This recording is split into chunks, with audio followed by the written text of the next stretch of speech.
Hey guys, welcome back to some more reviews. I am Horrorboy465, aka Nate Murphy, the Explorer 4 here. Welcome back to some more broadcasts, and today I'm joined by. Actually, it didn't start. Oh, now it did. It says it's live right here. Okay, now it's live. Alright. Maybe it's like mine. It's like, We can do John, uh, Steve, and then RS. You guys can do your intros like that. So, John, you can do yours if you want. What's up, everybody? It's the Pajama Pants Play, the best in the world. It is John Grande, live and in living color, here with you for part 2 of the Wes Craven retrospective. Yeah, heck yeah. Again, I'm also joined by RedBand Cast channel. Hey there, guys. Steve from the RedBand Cast channel. I'm here to talk about my favorite director, Abe Snake, and the greatest film of all time, The Fireworks Woman. But not really, because, you know, let's not talk about porn. No, seriously, really glad to be on with you, Nate, and John, and Roman, or RS, whatever you want to go by right now. you can just call me RS if you want. Awesome. And I'm also joined by RS Horrorman. Yep. And yeah, guys, welcome back to the Wes Craven retrospective part 2. The body count continues. I'm just playing now. I got that poster behind me. Yeah, I love that. I love that sequel. But yeah, this is part 2. And RS Horrorman, if you want to give your thoughts from Last House to people in the series, you can. Okay. Last House on the Left. We talked about this in another video, and it's a classic. It's a great movie. I mean, it has its problems, but other than that, I think it's good, but it does have its problems. But overall, yeah, it's a great movie. I love it, and yeah, it's classic. And The People Under the Stairs. This is one I'm not really the biggest fan of. I know a lot of people really like this one, but I could never really get into this one. I don't know, just it's not that like it's not that great. I don't know. It's not really for me. What about Wes Craven's Shocker, It's Your Burning the Rainbow, and Deadly Friends and stuff? Okay, I saw Shocker a long time ago. I don't really remember too much, but they really tried to make this like another Nightmare on Elm Street, and it was fun. It was good. I like the part where they were fighting, and then it was like they were going through like the different like TV channels, and he's like it seems that there's like a problem, and they're going through like the TVs, and then he throws a sticky note and says, and that's the way it is. That was funny. Yeah. Yeah. So we left off at Wes Craven's New Nightmare. So we could do it sort of from where I'm looking at it on my screen. It's John, Steve, and RS. So we can do it like that, like John, Steve, and then RS. You can give your thoughts, and then I'll give my thoughts at the end. So John Grande, if you want to give your thoughts on Wes Craven's New Nightmare, you can. All right, brother. Now, New Nightmare is it's actually a favorite of most Craven enthusiasts, and I don't know if I feel that way exactly about it. It's one of those movies that I felt like it had a great idea, but I'm not positive if it executed to the umpteenth level. It's not a bad movie. It's a really good movie, actually, and it really, I mean, after Dream Child and after Freddy's Dead, which are not Craven movies, I mean, he really could do no wrong at that point. It was his try to reinvent that series, that character, and that, you know, time capsule that he captured in 1984 with the original film. I always thought that Heather Langenkamp did okay in the movie, not as good as she did in the original. And I also felt like her son was a little over the top. I'm not too crazy about the acting in the movie. I also think the finale is really over the top. Like, especially when you go back and watch it now, it screamed brutal, like 1994. You know, it just wasn't quite there yet. Horror needed like 2 more years when we talk about, of course, Wes Craven's 1996 film. I mean, that's when he took this idea and he really ran with it. But to me, it was like The People Under the Stairs. It was an experimental film that I think he hit home with a lot of people. but I don't know if it's perfect like a lot of hardcore Cravens fans would say. Like, a lot of people are like, oh, it's perfect, it's better than it. Like, no, it's not. Come on. I mean, I love the guy. I just think it was, to me, it's a little bit overrated. But I would give it a 4 out of 5. All right. Well, Steven, if you want to give your thoughts on it, you can. All right. Well, this was one of the first Wes Craven movies I saw. I remember last time when we talked about Wes Craven, I did tell you that my first big horror movie was 1984's A Nightmare on Elm Street. So, and then I watched pretty much that entire franchise before I started getting into more Wes Craven flicks. But, you know, and this is one that originally I absolutely loved, and, you know, I still enjoy it quite a bit. But I think the problem with the movie is that it doesn't age well. I think the first time you see it, it's really fantastic because it takes it in a totally different direction. Freddy is back to being, you know, menacing and horrible and evil in it, and there's this sort of, I guess, incorporation of some of the ideas from part 2 even, which I know Craven had no, you know, part in, but the idea that, you know, Freddy sort of possesses people a little bit, that idea was brought in. And I really enjoy that because actually I'm a reluctant fan of part 2. Same here, man. But despite the fact that, you know, the little kid wasn't gay or anything.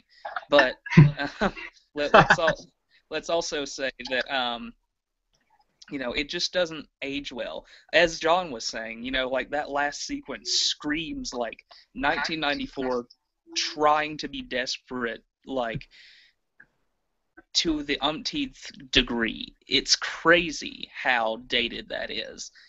And Freddy doesn't look very good. I like the claws. I don't like the face. I like the rest of the look. Mostly the face is really not that good. The makeup is sort of bad in this one. But, yeah, I can't really say I'm a huge fan of it anymore. I still enjoy it, but I think my opinion of it goes down every time I watch it. So, for me, it's got to be maybe I think I'll give it a solid 3 out of 5 because it's still a great movie. It's well made with, I think, pretty good acting, especially by Robert Englund and surprisingly Wes Craven himself. I think that both of them do rather well. Yeah, Heather Langenkamp's a little bit over the top, but I think she's still good enough. She's definitely no Nightmare or Nightmare 3 Heather Langenkamp, but she still does the job. And I think her son, you know, Miko Hughes, he's okay. He's not fantastic. I've liked him a lot better in other movies, but still, he's just sort of iffy. As far as the other stuff, I don't know. It's well written. It's got that sort of pre-Scream vibe that I think Wes Craven was trying to lean into as the 90s pulled him in a little bit more. I guess, you know, yeah, 3 out of 5. That's what I can give it, and that's pretty much my opinions on the movie. So, yeah. All right. Well, great opinions, man. RS, you can give your thoughts on it if you want now. Okay. I've never really been a big fan of Wes Craven's New Nightmare. I don't like it because it's one of those movies where it's one of those. I hate when franchises have, like, they start where they're kind of serious and then they go into the comedy and then they go back to just straight up serious, and I can't stand when they do that because it kind of ruins the flow. It's just, it doesn't really work. And this whole idea of, like, Freddy's in the real world is just, it's kind of a stupid idea because it's like, okay, so it's kind of stuff that kind of confuses you and it's, like, hard to explain. It's like, I don't really get, like, okay, so they were all the movies, but how there was like 5 of them, so I guess Freddy's Dead didn't technically count or something. I don't know, just and it was like, and it was kind of it was very boring. It's I think it is overrated. I can agree on that. It is overrated. It's more been a fan of it. I didn't like the whole thing. I know people complain that, oh, and the other sequels, oh, it's too much comedy, and I'm just like, and it's just, I actually like those ones, you know. I've never been a fan of Wes Craven's New Nightmare. I mean, I don't like it. There's like no humor really, and it's just, I didn't care about the kid and his like T-Rex action figure, and I mean, only like 3 people died. I noticed that like as the series goes on, it seems like every movie there's like less people die. It's only like 3 deaths in the whole movie, and it's just like some of the, it's always the characters that are likable. I understand it's supposed to be the main characters, but shouldn't they? And just a lot of the kills in this movie were weak, and it just like, it was really just, it's very overrated, and I'm not a fan of this movie. So out of 5, I'll give it a 2.5 or 2.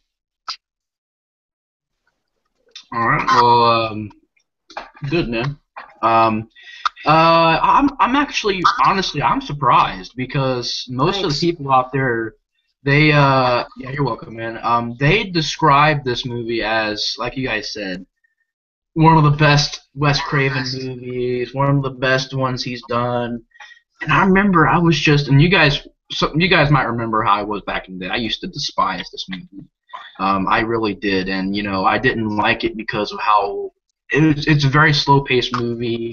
I didn't really like the way that Freddy Krueger looked, and I realized that it was a different movie. Now I realize it's a different movie. It's not a Nightmare on Elm Street movie. It's meant to be something out of the series, but it has Freddy Krueger in it, so it's kind of hard not to be a Nightmare on Elm Street movie. And I do get it. It's supposed to be this evil thing that's even more evil than Freddy, just taking the form of Freddy Krueger, and I understand that. Honestly, now I think it's okay. I think it's all right. I know in the past that it was pretty good, but the more I watch it, you know, it's just decent. I think it's okay. I used to not like the movie at all because I hated the look for Freddy Krueger. I still do. I don't like that look. He's giving these boots, these like leather pants, and a weird-looking glove that is supposed to be like blades come out of his hand, but it's still glove. So I'm like, that's a little bit. And they gave him a thumb blade. They gave him a blade on his thumb, and you know, it just, I don't know. He had bright green on the sweater. It just didn't look that good in my opinion. I will say this though, like the makeup effects on the face were definitely different, and they were pretty decent. But I just didn't like the way that Freddy Krueger's look was in this movie. And I thought the movie was pretty decent, but I was honestly very surprised that you guys were just like rating it okay, you know, decent, it's pretty decent, because most people out there was saying how this was one of their favorite, you know, movies from Wes Craven, and I was just like, I like it, I do. I did a review for it, and I said it was pretty good. I think it's just okay now. The more I watch, I think it's just okay. I do think the movie does have, it is well shot. It's definitely before Scream. It sort of had a feel like, you know, this was sort of leading up to Scream. You can definitely, it has that feel sort of. And not a lot of people die in the movie. I agree with R.S. Horman. It's not a lot to the body count. The story is different, but it's a very slow-paced, very, you know, and slow-paced movies can be good. I love Clockwork Orange. I love The Shining. I love The Thing. But in this movie, I'll be honest, there's a couple parts I got bored. The idea, I didn't mind the idea of the little boy being possessed.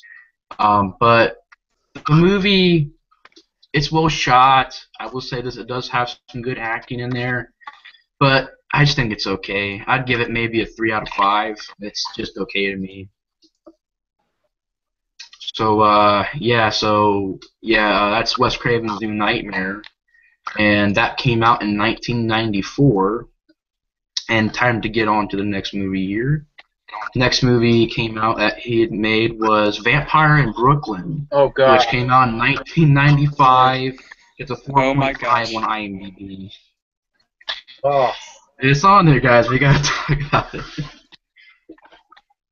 Unfortunately, we gotta talk about Vampire in Brooklyn. So, John, you can give your thoughts on it if you want. All right. Vampire in Brooklyn. This is one to stay away from. If you're a fan of life, of film, of being a happy person, I would stay away from this movie. That's how shitty this movie. I mean, it is one of the worst. I don't even know if you'd call it a horror comedy. It's just terrible. It's just not funny.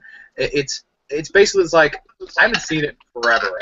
I've seen the movie about once or twice, and I can hardly remember anything from it. I just remember some horrible slapstick in the beginning, and it's just slow and it's dreadful. It's just one of those movies that I cannot get through. Like I could never get through another time. If you paid me money, I don't think I could get through it another time. It's one of those crazy, awful movies. I don't even know what to say about it. It's been so long. I would honestly give it like 1 out of 5, if that. It's not as bad as Hills of Ice 2. Like I remember, I probably, if I tried to watch one of those two again, I'd probably get through more of Vampire in Brooklyn. But that's not saying nothing. So I would say Vampire in Brooklyn is one of his worst movies, if not the worst.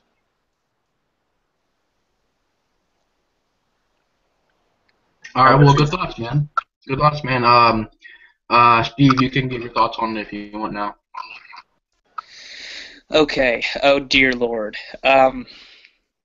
Well, Vampire in Brooklyn is the only Wes Craven movie I've sat down to watch and haven't gotten through because it's just that bad. I think it makes Hills Have Eyes Part 2 look like an absolute masterpiece. I think it makes stuff like Troll 2 look like I don't know. Troll 2 is about as good as Vampire in Brooklyn. Sure, I mean, let's be fair though. I mean, the cinematography is not bad, but Craven always has good cinematography, so why should we even count it? The writing's bad. It's in this era where Eddie Murphy wanted to try to be serious, but he tries to do it in this weird kind of Blackula kind of way. This awful version of Blackula, pretty much. It's like if you took Blackula and cut off his nuts. That's what this guy was. Vampire in Brooklyn just isn't a good movie in any way. It's astonishing that he made something like I know we all gave sort of it's okay opinions of New Nightmare. Say what you will, New Nightmare is at least well written and it has a good concept. But the fact that he did New Nightmare and then this is kind of depressing, really. And just as depressing is that I think my personal favorite movie of his comes out the year after. So, I don't know. There's the fact that Craven himself, you know, we love Craven, but every once in a while he would definitely do a movie just to get the cash in. And this had to have been a movie just to do a cash in. Because, I don't know, it's nothing like any of his other movies. Nothing like them. And I've never heard him talk much about it. The only time I've heard him talk about it was in a documentary about Scream, where a kid came up to him and said that after he saw that movie, he says, you need to actually make a movie that kicks butt again. Do something like Last House on the Left. And so he made Scream. Because, you know, Vampire in Brooklyn is not that kind of movie. It's not scary. It's not funny. It's not a horror comedy. It shouldn't even be a Wes Craven movie. It shouldn't even be an Eddie Murphy movie. Just everybody should stay away from it. I didn't even get all the way through it because I stopped it at the point where he's like dancing around the room with some floozy chick, and I don't know. I had to quit it because it was just too bad, too bad. So another movie I'll give 0 stars to. What's amazing too? It's he followed the Hills of Oz Part 2 with what I would say is his best movie in Nightmare on Elm Street, and then he follows this fucking turd with Scream, which is ironic, right? Yeah, it's amazing. It's like okay, I'm gonna just. It's almost like he's playing a game with our mind. It's like I'm gonna see how bad I can make a movie, and then I'm gonna throw a classic at them. It's one of those things. He's like one of those only guys that could do that. Like I don't ever really remember like Carpenter doing anything like that or Romero doing anything like that. Like to me, they were always like most of the Romero dead films are kind of until you get to the newer ones, then they're kind of gradually get worse, I guess, as they go on. But there isn't that movie in between that makes you go, oh, we got to talk about this one. Neither of those two guys had that Vampire in Brooklyn or that Hills of Ice Part 2. I mean, maybe Escape from L.A., but other than that, and I don't think Carpenter's really made a classic since then. I have a little bit of trivia for you guys. Eddie Murphy stated in an interview that he only was involved in this movie for one reason. And that was because he wanted Paramount to agree to release Nutty Professor's rights in exchange for finishing his deal with the studio. So that's the pretty much only reason why he was involved in Vampire Brooklyn, so he could get involved in the Nutty Professor. From what I've seen here, it says stated that he made this movie for one reason. Paramount agreed to release Nutty Professor's rights in exchange for finishing his deal with the studio. So interesting. That just shows you about why he stayed on this movie for one reason. RS4, man, you can give your thoughts on you can give your thoughts on Vampire in Brooklyn if you want. Okay, Vampire in Brooklyn. Wow, this movie. It's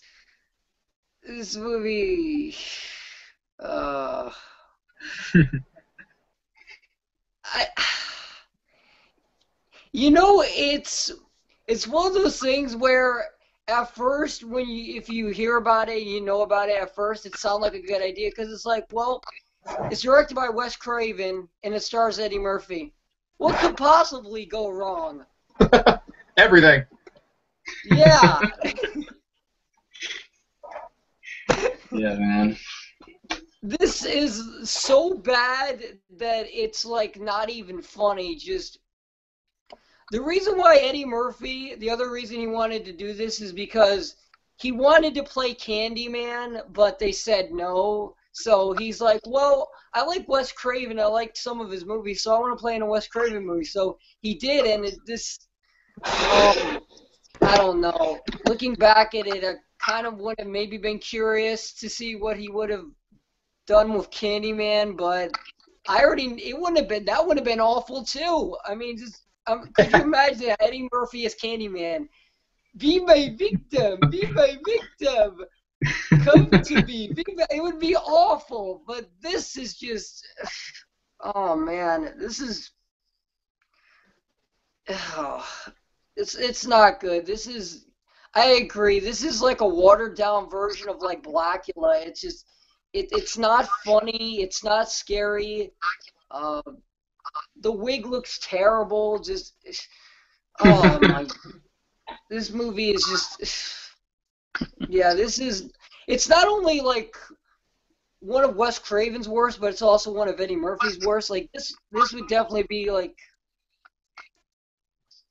yeah, just, I mean, this is like Eddie Murphy's like second worst movie, and like Wes Craven was, this is maybe, I don't know, but definitely in the top 5. This is not good. Definitely in the top 5. Maybe top 6. I don't know, but this is pretty bad. This is not good. Yeah, what would you rate it out of 5 stars? 1.5. It's the highest rating. Right. Great rating, man. Like, I mean, like, I haven't actually seen it, but I do know that's on Netflix. I just don't choose to watch it because I don't want to watch it. I don't want to waste my time on it. I've heard a lot about this movie, and it says here that runtime is 100 minutes. And it says here the movie cost 20 million, made 19 million, so it bombed. And I heard that Eddie Murphy was atrocious in this movie. I heard the acting was terrible. I know that, Eddie Murphy has made a lot of bad movies, like Holy Man and Norbit and, Nash. Yeah, he's made a lot of bad movies, but I heard this is up there with some of his worst movies. I heard his acting was awful in this movie. And reading that trivia was just like, there's only like you said, 2 reasons why he did this movie. 1, so he could be a nutty professor, and 2, so that because he wasn't in Candyman. But from what I've heard, he was awful in this movie. I can't rate this movie because I haven't seen it yet. I don't want to watch it. I just don't. It's like my Soul Take. I've heard my Soul Take was terrible. I don't want to watch it. But at least Deadly Blessing sounds okay, and at least Deadly Friends it has some pretty funny scenes. And I've seen the basketball scene, by the way, guys. I've seen that. That was freaking hilarious. It was so bad, but it was just so great. Great at the same time. Yeah. And it's just, I don't know. I mean, I don't want to watch this movie. I have no interest in seeing this movie. I think it would be very, very a horrible film to watch because a 4.5 out of 10 on IMDb, I can just imagine what it gets with Rotten Tomatoes. But it just sounds, and from what I've heard, it just seemed like a very, very bad movie. So I'll avoid it as much as possible. I'll go watch Deadly Sin. I'll go watch Deadly Friend. I've even watched Hills of Ice Part 2. But, that was because I kept thinking, hey, it's Hills of Ice Part 2 directed by Wes Craven. I didn't know about all of that stuff about Hills of Ice Part 2. And then I watched it, and I was like, this is terrible. But, yeah, Vampire in Brooklyn, I have, no desire in seeing it. I heard it was awful. But next movie is a film from 1996. Gets a 7.2 on IMDb, and that movie is a legendary Scream. Now I just have to do and yeah. So John, if you want to give your thoughts on Scream, you can. So okay, cool. So we went from talking about one of the worst movies on this list to arguably the best, and Scream is a movie that I've always had good feels with. I've always had a good connection with. It's one of the rare ones I didn't rent as a child. I actually watched it on HBO one night randomly, blind, and I was actually born the week this movie came out. So I think I'm 3 days apart from Scream. So I always feel like that's kind of my weird connection with the movie. And I remember being 5, maybe 6 years old, watching it on HBO, and I remember I was so enamored by it. I mean, the opening scene just sets this tone that he was able to keep throughout the entire movie. I mean, I love that Drew Barrymore scene. What's your favorite scary movie? And all these classic lines. See, this was the first time that you heard, actors talking about horror movies that we all grew up with. When they mentioned Halloween, they mentioned Prom Night in the movie. And as a kid, when you're 6 years old, I'm like, oh, I've seen that movie. I've seen that movie. I've seen The Howling. And it's almost like I made this invisible checklist, and I loved it. And I loved the red herring factor of the movie. Who was the killer? And there's so many different red herrings, which is what a lot of people kind of forget, because now the movie's kind of like, the twist kind of thing. But when you watch that for the first time, I mean, I didn't know who it was. I thought it was him. I thought it was her. I just couldn't put my finger on it. And I just love that atmosphere, that 90s tone of the kids sitting by the water fountain and talking about horror movies. And they found her liver in the mailbox next to her pancreas and her spleen, like shit like that. Like, that's just so funny. I love all the characters. I love Jamie Kennedy. I love Matthew Lillard's character. I love Skeet Ulrich. It really was an all-star cast of what nowadays would be the CW11 cast kind of thing. They put them all on the cover. you know, in that kind of Dawson's Creek style cover. And even that works to me. And I know a lot of people kind of give Scream the bad rep now. They don't really give it as much of a pass as they used to. But they have to remember, this movie saved horror. Horror was dead for a good 6 years. Horror, and you could, argue it was dead longer than that because, early 80s, you're getting some great groundbreaking stuff. Mid 80s, 1985, one of the best years of horror. But then you get to like 88, 89, you get some cheesy stuff like the Sleepaway Camp sequels. Love those. You get stuff like Dead Heat. That's one of my favorite. I love that movie. It's so crazy, and But it was getting sillier, and then to the 90s where it was just kind of blah. It was in the middle. Nobody was talking about horror. It wasn't cool to watch horror. And Scream really rejuvenated everything about the genre that we all love. And I think it doesn't get its fair due nowadays because it kind of gets that bad rap. To me, it's a 5 out of 5 easily. I love all the performances. Neve Campbell kills it as the lead. Loved her as a Survivor girl. Rose McGowan, great in the movie. I think one of Wes's best works. I think it was the movie that horror needed, and it was the right time for it. And I think that without this movie, I don't know if you've had all those rip-offs. Not I Spit on Your Grave, but I Know What You Did Last Summer, and Urban Legends, and you have all these movies that kind of rip Scream off. Without Scream, I don't know, what the horror genre would have done. It would have been a while until that Saw came out, which you could argue be the next movie that moved it along with that. Scream's 5 out of 5, perfect movie. I recommend it to anybody watching this. If you haven't seen it, go see it. Yeah, absolutely, man. Great thoughts. You gave some great points in that, by the way, as well. And Steve, if you want to give your thoughts on it, you can.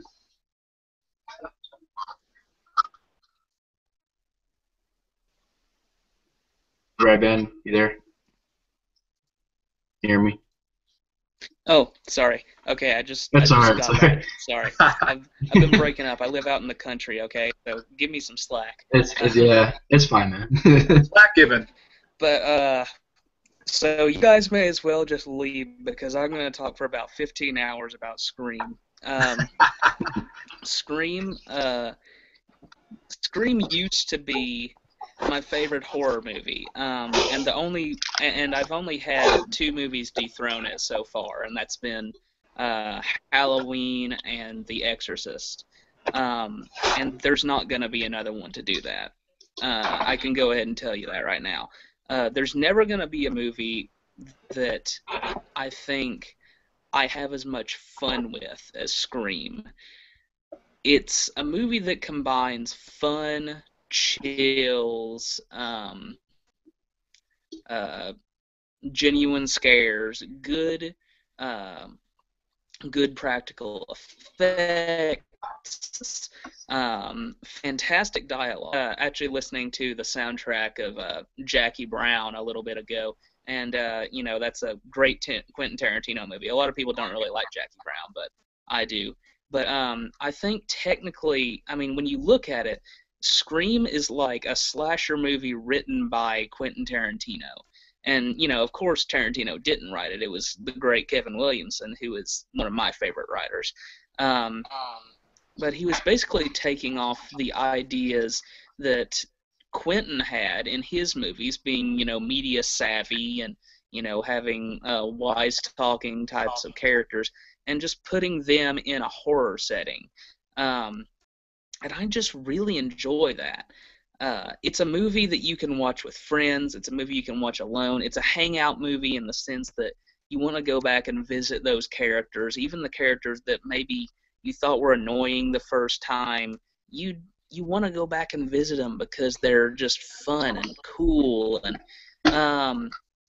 oh man, I love the soundtrack. It's not just Marco Beltrami's score either, which I think is really fantastic. I think it's a fantastic score, and it was reused later in several movies because, well, I don't know. I guess they just liked it too.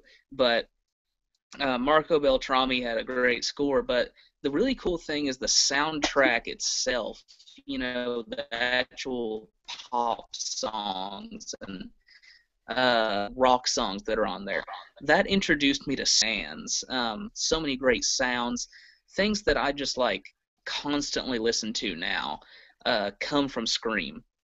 One of my favorite characters in all of film history is actually Sidney Prescott. I love her in this movie. I love Neve Campbell's performance in this movie. It's definitely the strongest performance out of the series. I think it's her strongest performance ever. I mean, basically, I mean, what was that movie that she did where she played like basically a politically charged lesbian or something? Wild Things. Wild Things. Yeah. Yeah, Wild Things. Wild Things. I hate that movie so much. It ruined my perception of Sydney for a while because she was just acting like a slut through the whole movie. But I love Sydney. She's the perfect version of, for me, she's the perfect Scream Queen. I love Jamie Lee Curtis in Halloween, but I can't give it to anybody else except for Sydney. And I love Sydney so much, actually, that I named this guitar after Sydney. This is Sydney the guitar, and I use this to rock out with my friends whenever we do jam sessions. But yeah, I named my guitar after Sidney Prescott, and Ghostface is a really Ghostface is a really yeah. Ghostface is a really great killer. He's got fantastic dialogue. All of his dialogue is creepy, sort of influenced by stuff like Black Christmas and Prom Night, of course, and stuff like that. Brings in those influences and adds like a sharp edge of satirical, sardonic comedy, as well as just pure creep factor. That first opening sequence is amazing, well directed, well acted. One of the greatest opening sequences in the history of horror, I think, and it sets the tone for the entire movie. Like John said, you don't know who's gonna die next because it had that total Janet Leigh effect. I mean, yes, sure, there were several movies who did that. I mean, Psycho was the first one to do it, and then several movies copied it. But I think for the generation that I grew up in and the generation that many of us grew up in, that was our Janet Leigh. Everybody knew Drew Barrymore back then. She was a superstar, you know? I mean, she wasn't huge, but she was big enough so that people knew her name. She was getting into trouble and stuff like that, and, you know, everybody liked to talk about Drew Barrymore. Well, this was the chance to see sort of this all-American girl die. And I don't know, her dialogue, I could pretty much quote the entire opening sequence of Scream, by the way, but her dialogue is great, and Ghostface's dialogue is fantastic. I do want to talk about a little bit the first time that I saw Scream, which was on TBS, strangely. I think they probably showed a couple of the Scary Movie movies, which I still haven't seen because just of my love of Scream in general, but I saw it on TBS and I thought it was good, and then I think I kind of forgot about it. Rented it on DVD, watched it again, and just loved it. Kept watching it and loved it. And then I found it on an old Blockbuster DVD when my local Blockbuster was going out of business. Rest in peace. Same here, it's man. one of my All most right, Blockbuster. prized valuables for some reason, just because it's, I don't know, it was important to me. Yeah, I mean, it was just a retro. Movie. What else can I say about it? I love Jamie Kennedy in there. That's Jamie Kennedy's best movie. It's kind of scary that, like, basically his breakout performance. But great movie. Well directed. I think it's Wes Craven's best movie. I know everybody loves Nightmare on Elm Street, and I love Nightmare on Elm Street as well, but Scream takes the cake for me. It's just crazily good. It's funny. It's It's scary. It's got some fantastic kills. Even the annoying characters sometimes actually end up doing good things in the movie. There's references abound, and I think it's awesome that the guy who is basically the main killer in Scream. I'm not talking about Billy Loomis. I'm talking about Stu, played by oh man, what's his name? Matthew Lillard. Matthew Lillard, yeah. Stu, played by Matthew Lillard. He's a great killer in the movie. He's definitely the most horrifying thing about it. He's off his rocker. He's off his frickin' rocker the entire movie. And a cool thing about it is Matthew Lillard now plays Shaggy in the Scooby-Doo movies and TV shows, which is amazing. And he was in the live-action Scooby-Doo movie as well, which was bad, but he was fantastic in it. And that's really the role I think he's born for. But it all goes back to Scream. I mean, he wouldn't be doing that if it weren't for Scream. I wouldn't be probably watching Scooby-Doo as hardcore as I do today if it weren't for Scream. But yeah, I love Scream. It's a great movie, and for all the naysayers, they can have their opinions, and they can talk about whatever they want, and they can go and watch the Saw movies and whatever. But we have to also remember that Saw was a reaction to Scream, and all the movies that we get nowadays, the good ones, the bad ones, whichever ones, it all goes back to Scream. Because horror was dead in the water, it wasn't coming back, and then Wes Craven gave it absolutely an adrenaline shot right to the heart with Scream, and set off what I think is one of the best horror movie franchises, because I don't think the quality diminishes all that much. Sure, it diminishes from 1 to 2, and then from 2 to 3 and 4, it pretty much stays constant. But yeah, I'm a big fan of Scream, and I'm sorry if I've talked 80 hours about the movie, it's fine, man. Really cool. 5 stars for me. 5 stars for me, and I'll never stop loving it. Every time I watch it, I like it more. So. Yeah. By the way, Mr. Unspeakable's watching. He left a comment saying rest in peace to Wes Craven, and so this is a great video, man. Thanks for watching the video, man, and yes, rest in peace to Wes Craven. Yeah, so RS Horror, man, if you want to give your thoughts on Scream, you can. Okay. Scream. I'm gonna be honest with you guys. I'm not a fan of this movie, and the reason why is because it's one of those movies to me that, for the longest time, I remember when people always talked about this movie, the first thing they always said was that it was stupid, and it's. Yeah, it is. It is very overrated. I think it's a very overrated horror film.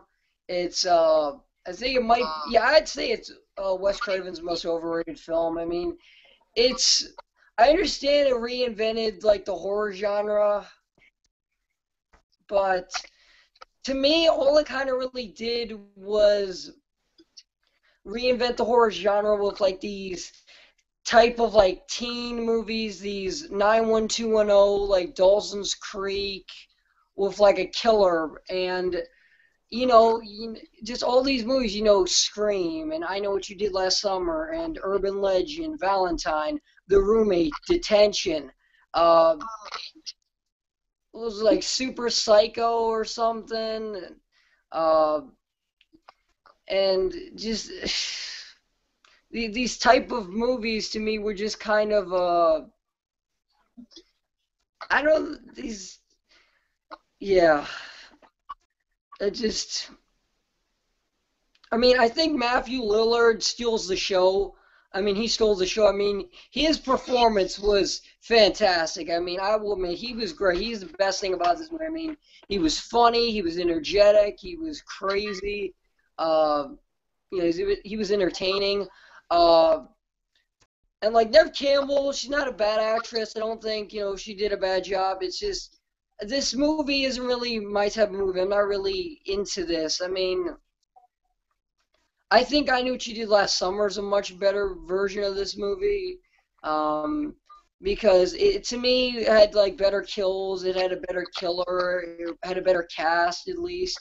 It to me was more fun. This film felt like it was trying too hard with like a lot of like the kills and the comedy and just everything about it. It's very overrated.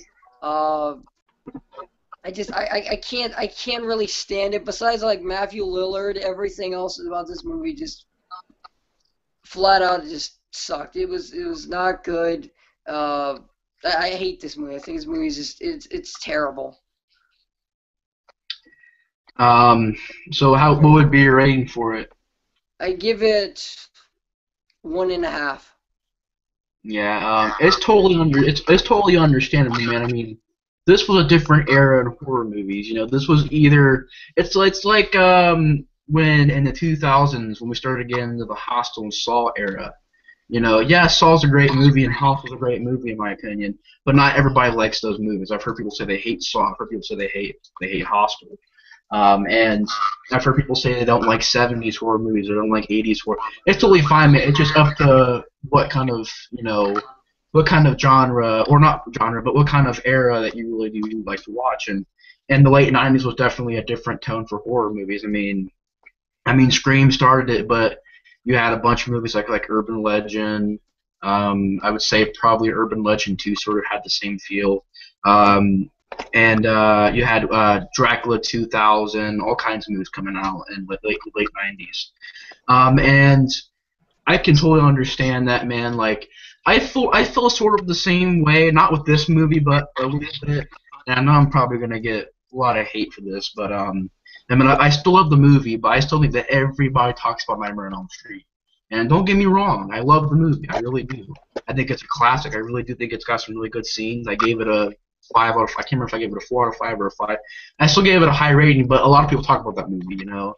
And I like to explore like different movies. Like everybody's like, "Oh, Nightmare on Elm Street's the best movie." I'm just like, it's really good. I really do enjoy it. But you know, Shocker, Serpent in the Rainbow, People on the Stairs, Scream, Hills of Eyes, Last House on the Left. I like those movies as well. But I still really do enjoy Nightmare on Elm Street. I think it's an absolute classic. But I think that everybody talked about that movie. So it's totally understandable, man. Like I've had those certain movies that I felt were so overrated. Like personally, in my opinion, I'm not a fan of Halloween H2O. Yes, Jamie Lee Curtis came back, but in my opinion, I really didn't see anything else in that movie. Yeah, it was great. She came back, and she gave a great performance, but I didn't see anything else in that movie. The pace was very slow. I don't know the Scream look and logic to the movie. I just don't think it fit Halloween that much. And the mask in the movie, which that's different broadcast for a different day, but I can understand where you're coming from, man. There are certain horror films that I think that people say they love.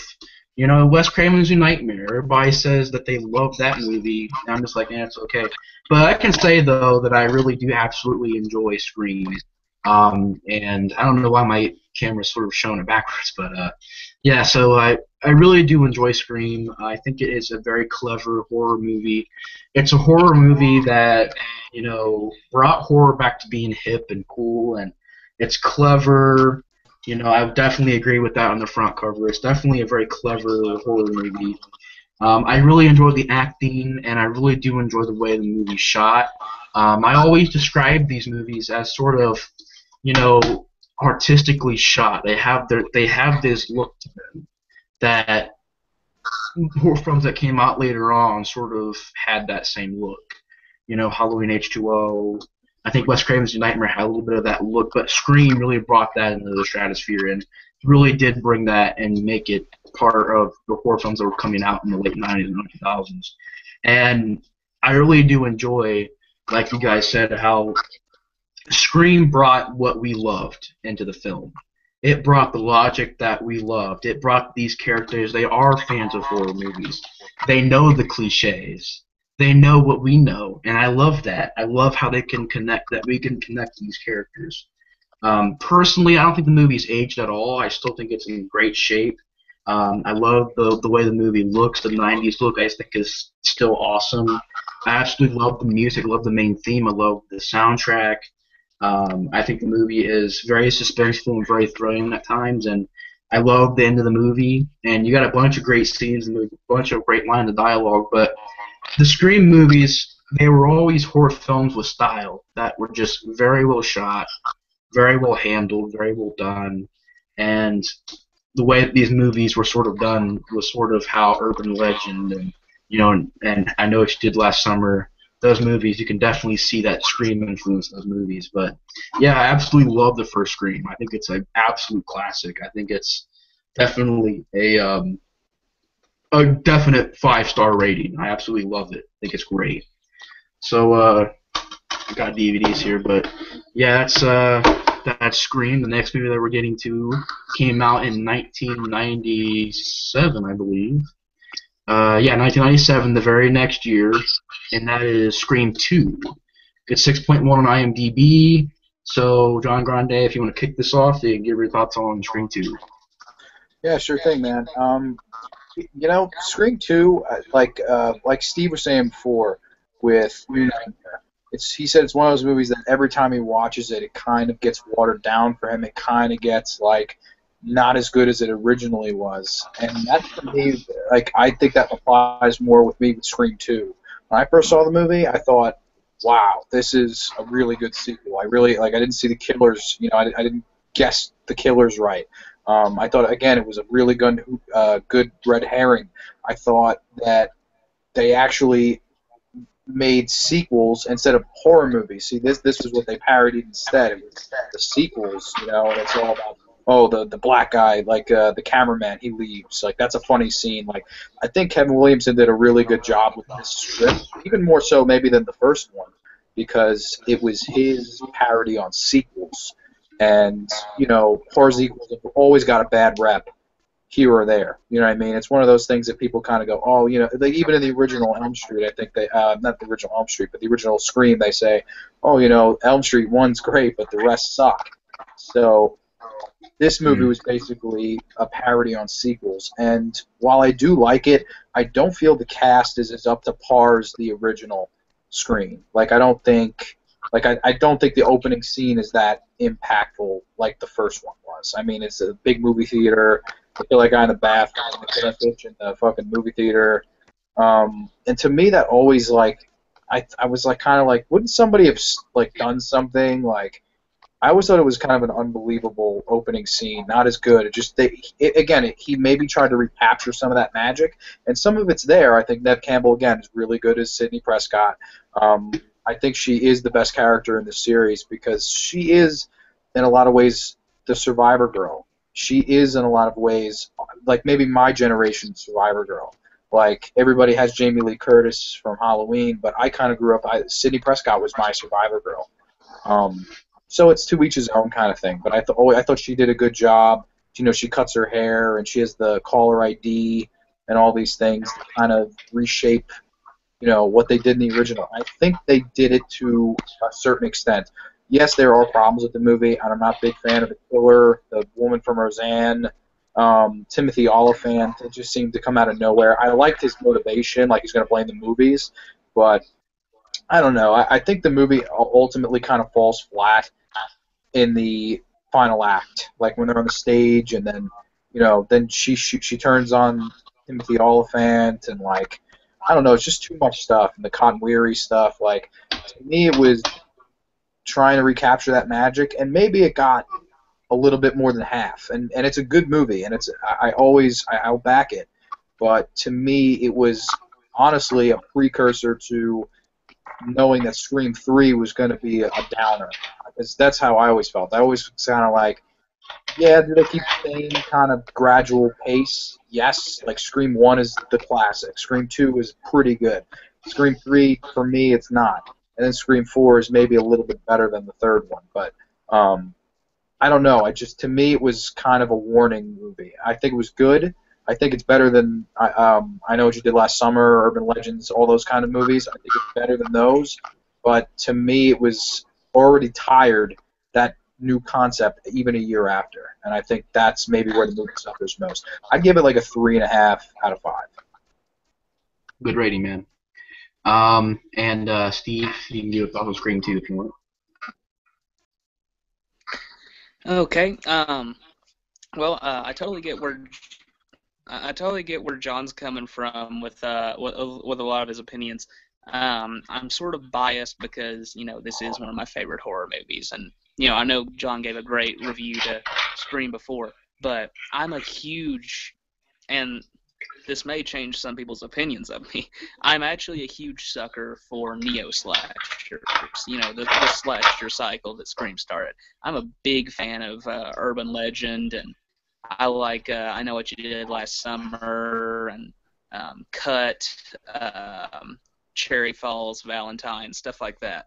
And yeah, I realized that, looking back at them, they can be pretty bad sometimes. They can be downright stupid. And some of that even leaks into Scream 2. But overall, it has that same feeling, and I enjoy that feeling. I like the setting of the college campus. It's one of my favorite campus slashers, personally.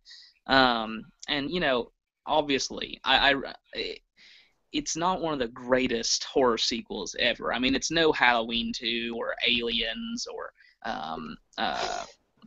Nightmare on Elm Street 3. It's not one of those types of movies, but it's still, I think, a good follow-up. Interesting thing, Kevin Williamson had it written, actually, or at least had a lot of it written before production, but the Weinsteins, being the great meddlers that they are, decided to change a bunch of crap in Kevin Williamson's script. So they changed a lot of the stuff that he had, ideas about there being a killer from the original who actually ended up surviving and actually controlling other killers and stuff like this. This kind of idea totally took it away, had basically the original basic format of Scream 2 come out with extra stuff added by Wes Craven himself and members of the cast and stuff like that. And that's where I think Scream 2 falls short. There's too much studio meddling. There's too many people trying to do this movie. Too many cooks in the kitchen, to be honest. And, though I'm a big Scream fan, I can look back at Scream 2, and though I see certain things that I absolutely love, there are also things that I really dislike. Sydney's fantastic in the movie. I love Neve Campbell in the movie. I still think that she's doing a really good performance. And this sort of starts the trend of seeing Neve Campbell's character, and even her a bit, grow up through all the movies that we watch her in. I really love that aspect of the Scream franchise. And this is just another step in there. Scream 2 also has Timothy Olyphant as the main killer. Spoiler alert to anyone who hasn't seen Scream 2. But Timothy Olyphant is one of the two main killers, and I love him as the killer. I really think Timothy Olyphant puts in a pretty good performance as Mickey. I really enjoy his performance. But then they add in this chick from Roseanne, Big Bang Theory. Yeah, that's when things started crap, for me and falling then apart. I don't know. She just absolutely seems shoved in, like they were just doing it because she was a semi-popular known actress. And I don't really like that part of it. I like the satirizing of sequels. I enjoy that stuff. I enjoy the witty dialogue. I think Sarah Michelle Gellar's death is one of the best deaths and stalk and slash sequences out of the whole franchise, and it's one of my personal favorite moments of the movie. I really enjoy that. I think it's very suspenseful and good, that death. I also, yet again, really enjoy the soundtrack to the movie, not just Marco Beltrami's score, but I also very much enjoy the popular soundtrack from the movie. that was actually the first movie soundtrack I bought, and it pretty much introduced me to Collective Soul, and Collective Soul is one of my favorite bands of the 90s. I know a lot of people don't like them, but I'm a big fan. They're, one of the big guys of, they're some of the biggest guys in post-grunge music, and I really, really enjoy She Said, which is on there. And by the way, the version of She Said that is on the Scream 2 soundtrack is the best version of She Said. There's like 4 or 5 versions of that song that they've played throughout the years, and the Scream 2 version is definitely the best. Yeah, it's just a really good movie with a great soundtrack, good acting, pretty good writing. I think the stuff that is written by Kevin Williamson is very good. A lot of the stuff that's added in by other people, not really. I really think that the kills are, maybe toned down a little bit, and in other places, it's the ramped up moments that are really the best. Yeah, I really enjoy Scream 2, but I can't say it's a big favorite. So maybe I'll say, I'll give it about the same rating as John. I'll give it a good 3.5. That's a solid 3.5, though. It's not a classic, but it is a good sequel, and it's a movie that I can definitely go back and enjoy. And right now, just talking about it actually makes me want to go back and watch some Scream movies. So before I get finished with this, I did forget to mention how big of a Scream fan I am. I actually have 2 ghost face masks on my on the headboard of my bed. So if I didn't like this movie enough already, right. There you go. And there you go. I guess that's my review of it. Really, really good points there, man. Alright, Sora, man, you can give your thoughts on Scream 2 if you want now. Scream 2. This, I think, is, I'll be honest, this is the first Scream movie I actually saw. I saw this movie, like, back when I was just a little kid, and then I was curious about the Scream movies. I didn't really know anything about them other than, Scary Movie parodied it, and I got around to see this, and I'll be honest, like, this movie is just awful. I think this is one of the worst horror sequels of all time. It is so bad. I mean, I don't care that it's parodying sequels. I think that was just, who cares? I think that's a stupid idea. Okay, you're parodying sequels. Okay, good for you. You doing it just. And just the twist was stupid. It felt like they were ripping off the first film. Like, it was okay. The first film had 2 killers. The second film has 2 killers, and that's bringing this lady from something I've never heard of, and that's also have this motive. Oh, let's blame the movies. I'm like, that sounded really generic. Just the soundtrack, I don't really remember the soundtrack. I remember the soundtrack being a kind of like mellow, alternative soundtrack. And just, oh man, the characters in this movie the second time around really annoyed me. I don't really remember anything. I just remember it really being a stupid plot and a terrible idea. Just, okay, they're on campus, and the opening scene just. In Scary Movie, when they parodied the opening scene where he's in the bathroom, the guy's in the bathroom, that to me was like more. That to me was just more crazy. Definitely more disturbing too. I mean, for a parody, that was like really like, ugh. Yeah, right. Disgusting. Yeah, I remember when I first saw that, I'm like, oh my god, wow, you. He was like, who is that? And then I was like, yeah.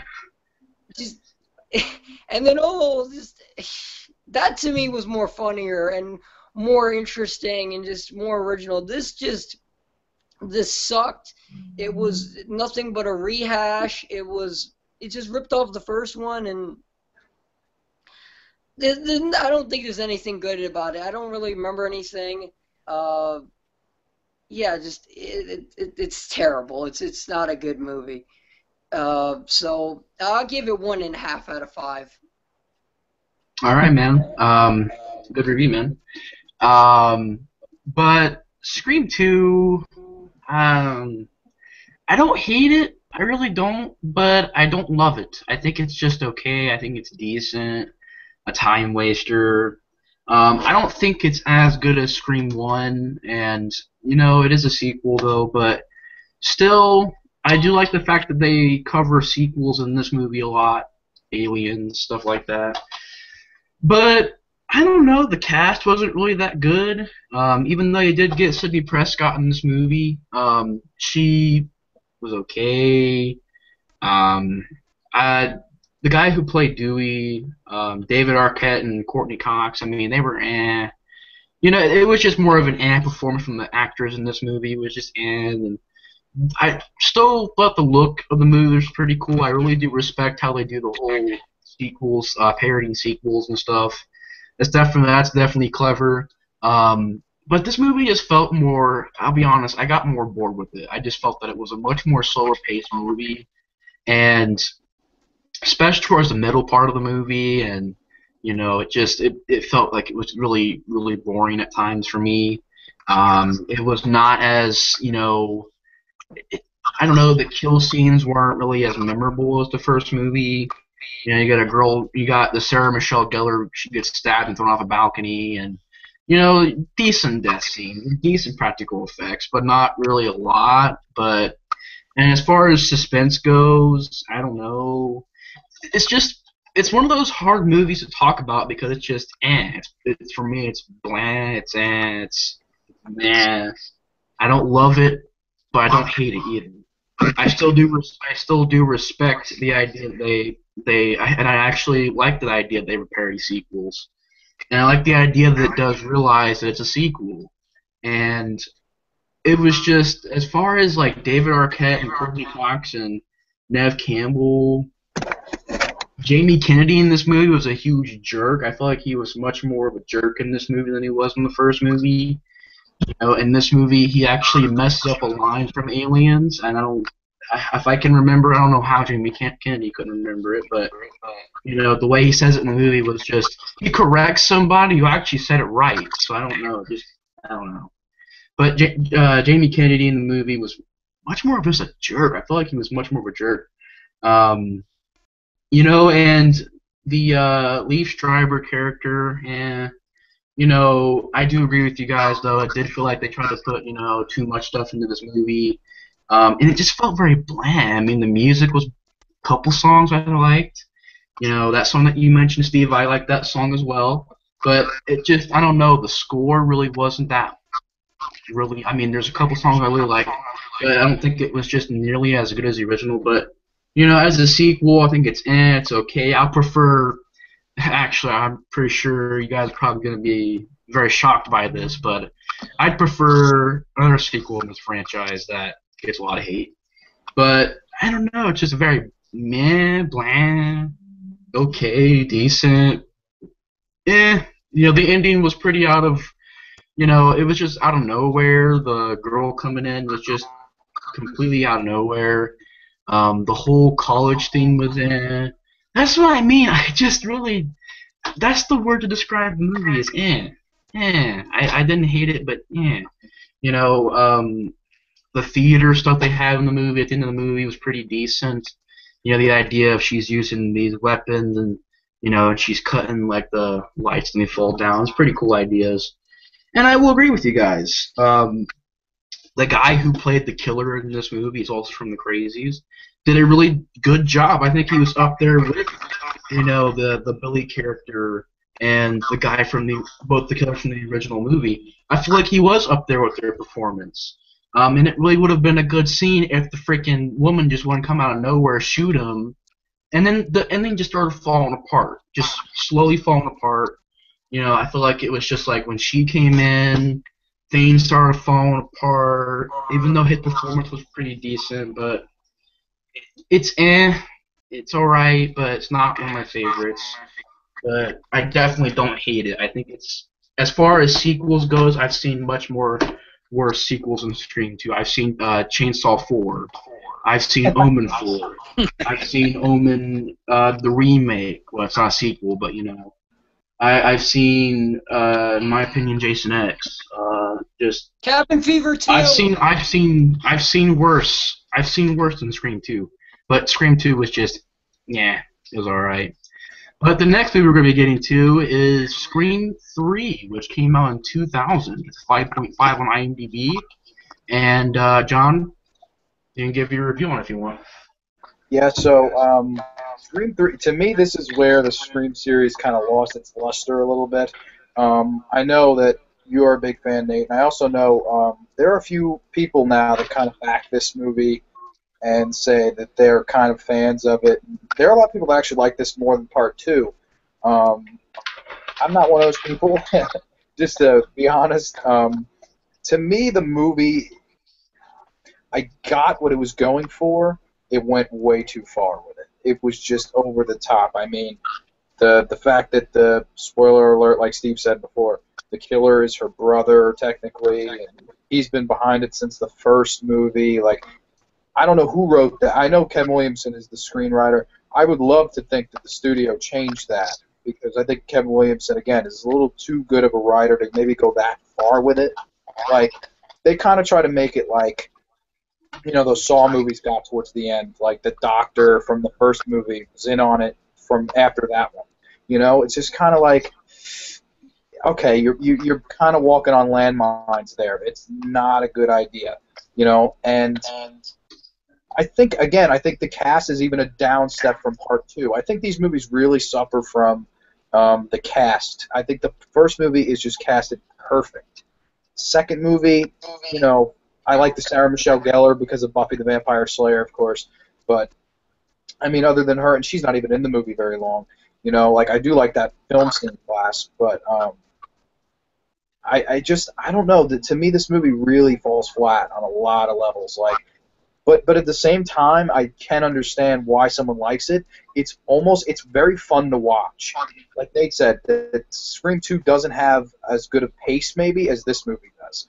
To me, this is a really fun movie to watch. It actually has a cool kind of final act, a better final act, I would say, than the second one. I mean, in that house and with all the movie props in the basement, and that girl, what was her name? Piper something?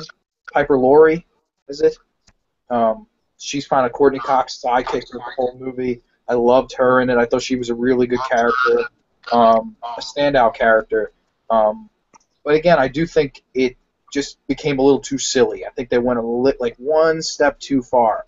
You know, whatever step they should have taken, maybe they should have taken a step back from even that. I think there's some good kills in the movie. There's some good parts in the movie. There's some laughs in there.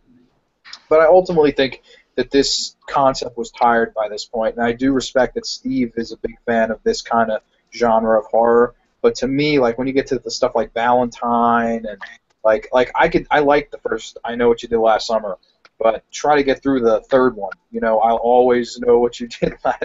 I mean, that is like That's awful. Yeah, that is.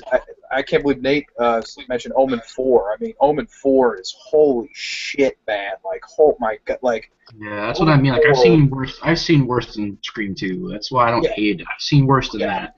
Yeah, Scream 2 doesn't. I know the lowest of the low that sequels can get. Yeah, if you sit through Omen 4, Texas Chainsaw 4, Jason X, like, you are in for a rough night, man. Like, and I think, again, horror towards the early 2000s maybe kind of needed that reinvention, and it took a few years for Saw to come out. And whether you like those torture porn movies, even though I don't consider Saw torture porn, it's not. Hostel's more torture porn. Saw is more psychological thriller. At least the first one is, and the second one, I would say. I just think it was too much too soon. It was just not a good step. And I know they waited, they took their time with it, but I think it really falls flat with me. It's an entertaining movie. I'll watch it if it's on, but I can't really give the movie a high rating. It's not one of those movies where I can herald and say, hey, this is one of the most underrated. To me, it's just a fun little time-wasting movie that it would be a good movie to watch with friends, but it's nothing I take kind of seriously, and it's honestly not one of my favorites. Probably my least favorite of the Scream series. I would give it, even though I didn't say too many great things about it, I'd give it like a 2.5 out of 5. I think it's a middle-of-the-road kind of movie for me, so I'd say 2.5 out of 5. Good rating, man. And Steve, you can give your thoughts on Scream 3 if you want now. Okay, well, I do want to go ahead and let you know, after this I'm probably going to have to head on out because I've got an early morning tomorrow, but I do want to do a quick review of Scream 3 because I think it needs to be said. A couple things need to be said. Overall, I agree with John. Scream 3 is, to me, I think Scream 3 is a great comedy. It's a pretty good comedy. It's not a very good horror movie. It's definitely not a very good Scream movie to me. And I do apologize, Nate, because I do realize that you enjoy it.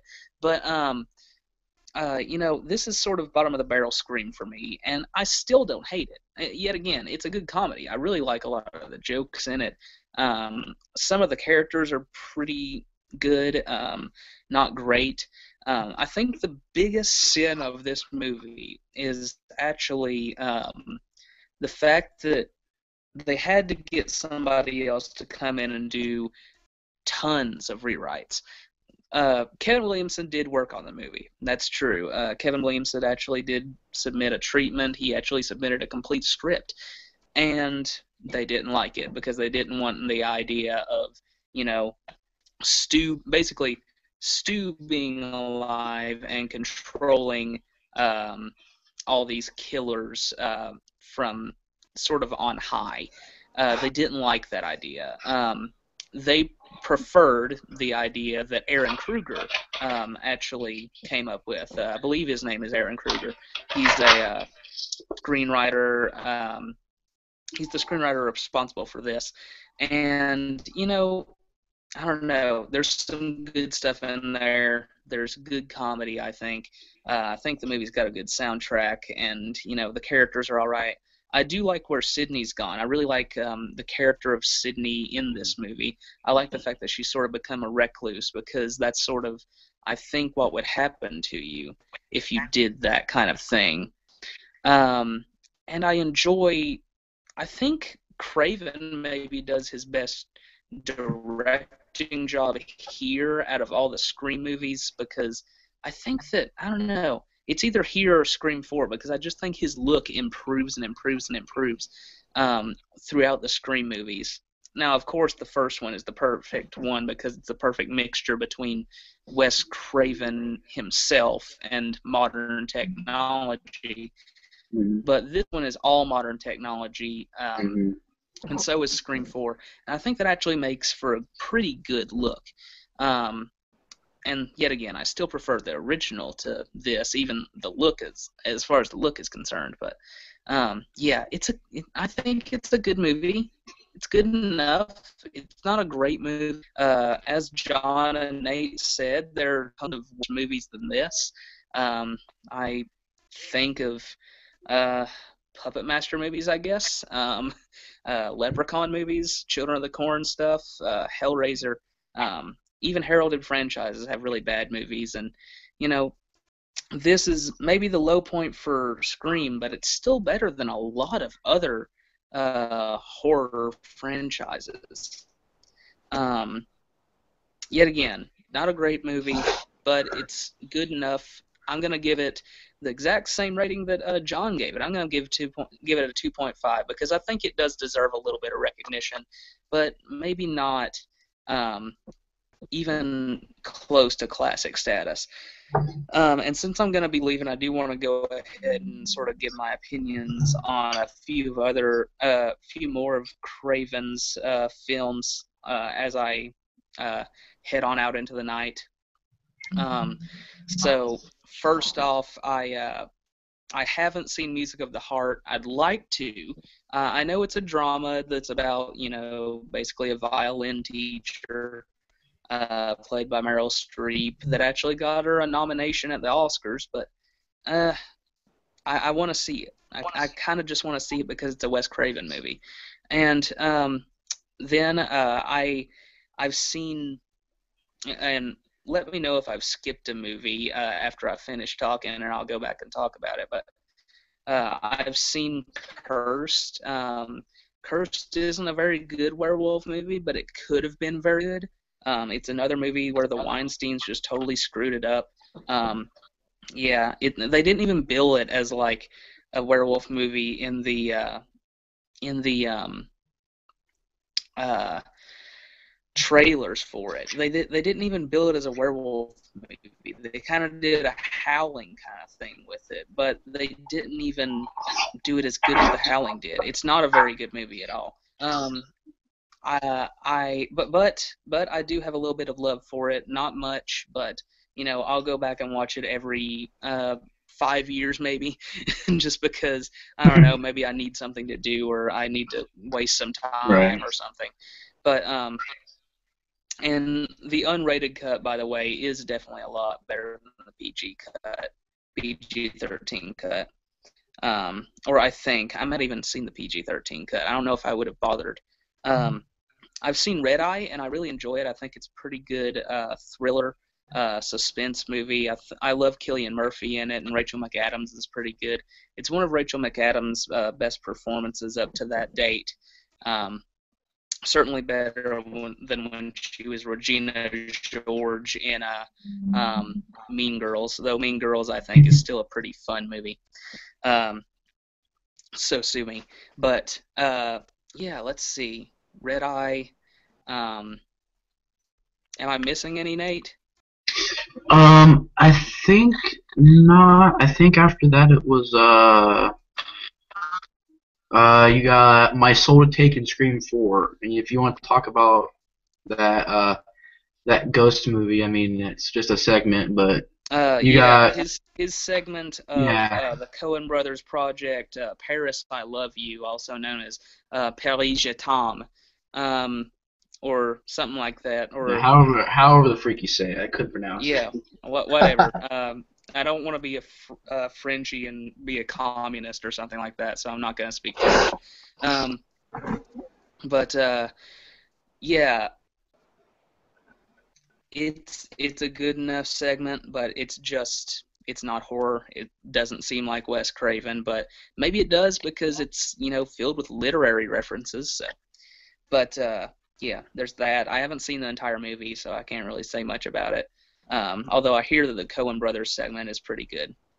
I also enjoy, as much as everybody hated My Soul to Take, and, even looking back at it, it's pretty darn bad. I don't know. There's moments in there where I'm entertained by it. It's another one of those movies that, I don't know. It's bad, but I don't know. There's certain things about it that I enjoy. Not many things, because it's friggin' My Soul to Take. But what can you do? And then after that, Scream 4, which unfortunately was his swan song. Scream 4 is a lot better than, I think it's better than Scream 3. I think it's about equal to Scream 2. It was also the only Wes Craven movie I've ever gotten to see in the theaters, which is rather sad now thinking about it. But, it was a great theater experience. It was the first Scream movie I got to see in the theaters as well. And one of the first, I don't know, it was just a good movie. Just a good movie to me. And I always have fond memories going to watch it and things like that. So, mostly for nostalgia, I'd probably give that a 3.5. Not 3.5. No, yeah, probably a 3.5. Something like that. It's definitely a good modern horror movie and a good slasher. So, well, I've rambled on for far too long, and I've really appreciated the fact that I've been able to come on and hang out with you guys. Nate, you always host great casts. John, you always have great opinions, and have very differing opinions on Scream and several movies. But dude, I enjoy your opinions anyway because you keep me honest. in some of my reviews, you're able to let me know that maybe I'm not as critically wonderful as as I may believe I am. So yeah, it's been great, guys.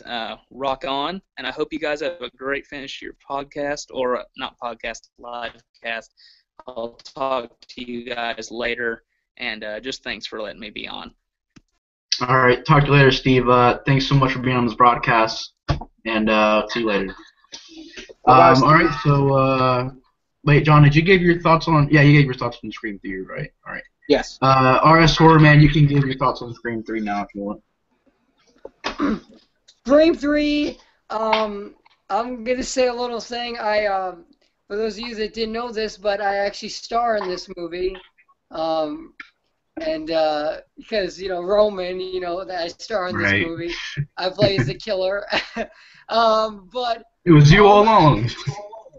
Yeah, it was me all along. I did it.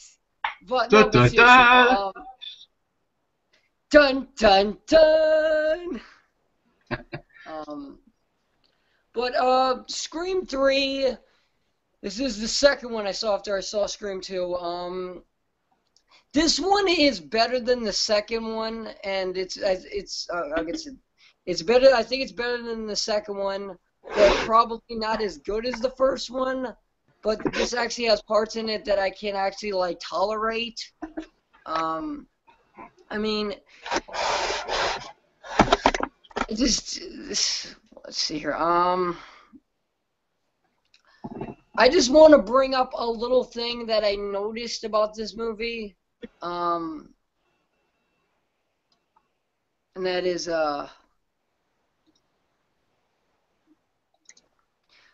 yeah, I wanted to bring up that I noticed about this film is that there was a film that had actually had a similar poster to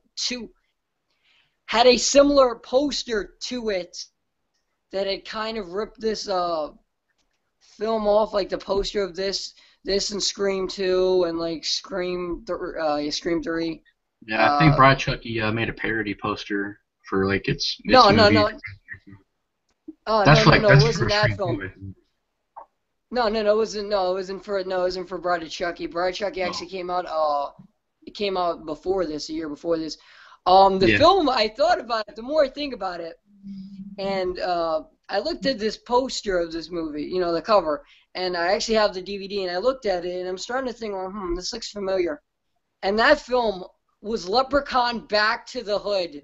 I'm serious, because think about it. You got the killer, you got the people. I'm like, oh my God, are you serious? You guys ripped off Scream? Wow. Oh my God, the Leprechaun franchise. Oh my God. Those movies. But the only one of those that I actually like, the more I think about it, is the fourth one. Every other movie is just horrible. They're all bad. But that's another video that's a discussion for another video. But Scream 3. What'd you say, Nate? I was like, yeah. I mean, the Leprechaun franchise went downhill after 3. Yeah, I think. I think they were just they went downhill as soon as they were made, but yeah, they're terrible. Everyone's like, oh, they're the worst horror franchise ever. I'm like, no, they're not the worst, but they're one of the worst. Yeah. Yeah, Leprechaun Back to the Hood, the Leprechaun in the Hood movies. Oh. I think Back to the Hood's worse though. And I still don't like the In the Hood, but I thought Back to the Hood was even more worse. But I think Back to the Hood was better because it wasn't as downbeat. Now I know. I understand. You could say all the films, none of the characters in any of the films are likable. But at least this one wasn't okay, let's end it with a terrible rap, and let's end it with everyone dies and this stupid song, In the Hood comes dude oh good. I'm just like, who wrote this? I mean, just right. Yeah. But John, what do you think of the Leprechaun movies? To be honest with you, they're very. I understand why they're hated. They deserve all the hate. for some reason, I always liked the third one when I was a little kid. Yeah. Oh, I love the third Wishes, movie. the wishes and shit. I always like that was because I was a kid though. Like I honestly, like I couldn't even imagine trying to watch it now.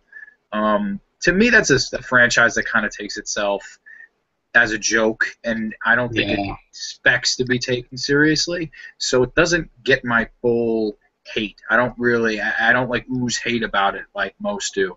Like to me, the Children of the Corn series, if you look at that more, that takes itself a little bit more seriously.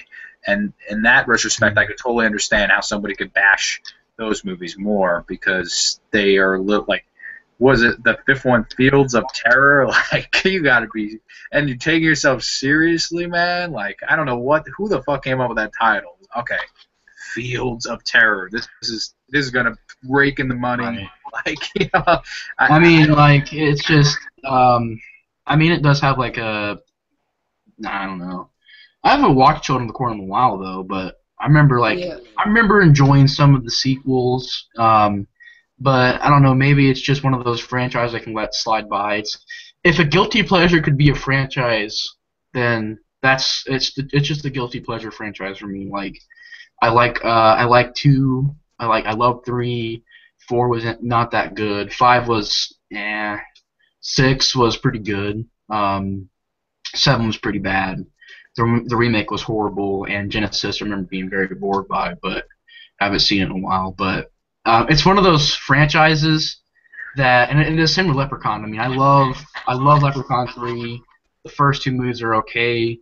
I can honestly have fun with the first 2 movies. I'll just be honest. I can have a lot of fun with them. 3 is my favorite because it's a lot of fun to watch. But then after that, it just went downhill. And yeah, I mean, it's just if Children of the Corn, it's basically like, it's just like, I view it as a guilty pleasure franchise. Like, I really enjoy it. I don't love those sequels, but I think they're just guilty pleasures. I'll be honest. Yeah. So real quick, what is your guys what do you think? What are your least favorite horror franchises? What do you think are the worst horror franchises? If you could do a top 5.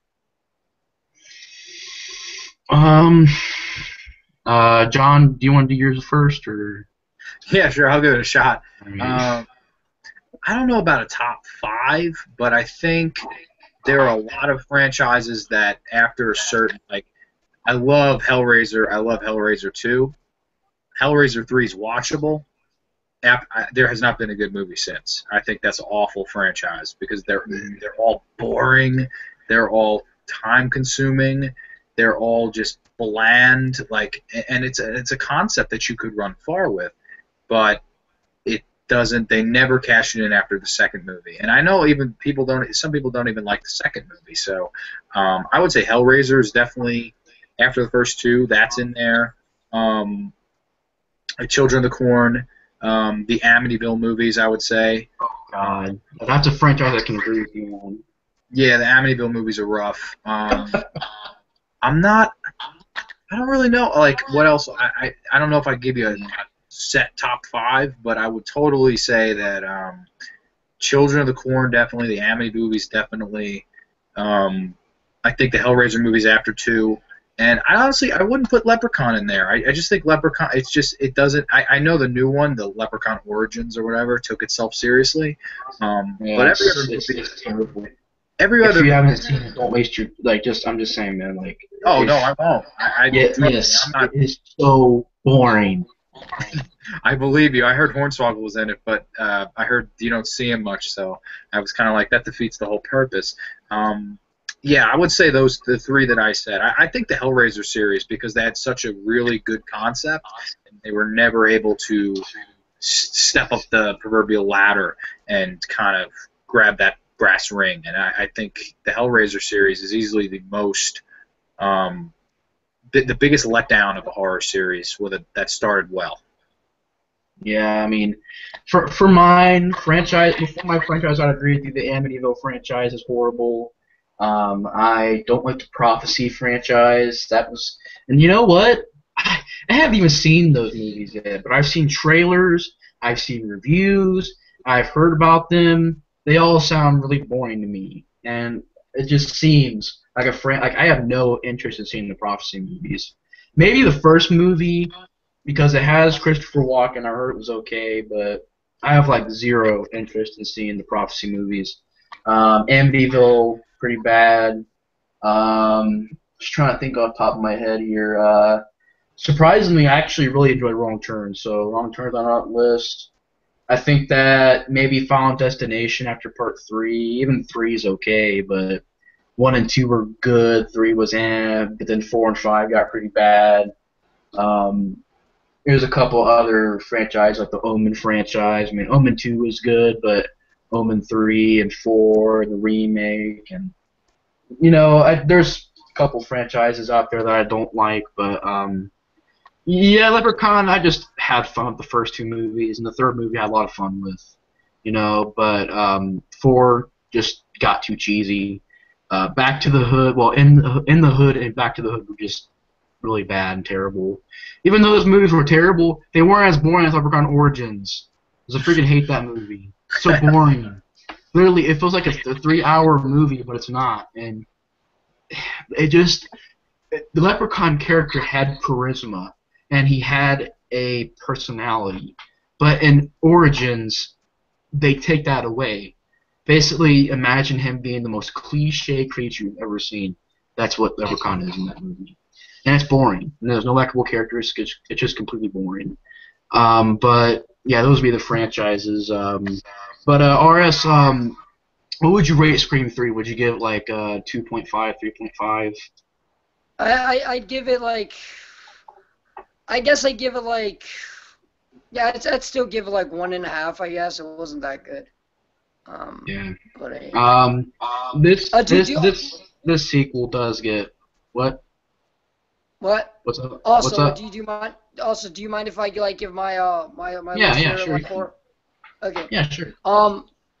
My least favorites, I wouldn't actually really put Leprechaun in there. I agree with you guys. Like, it's not like that good, but as like a worst, maybe in like a top 10 if I did a list or something. But it's not that good. But it's like I would say, yeah, definitely the Amityville franchise.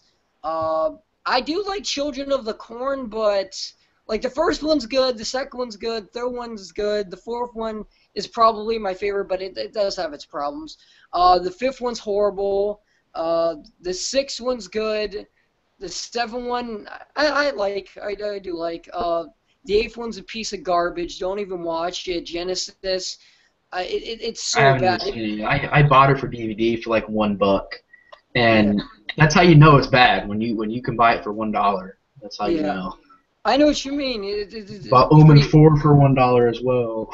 I know. I just got done watching the Day of the Dead remake for the first time, and I bought it for like $2, and I'm like, oh my god, this movie is just.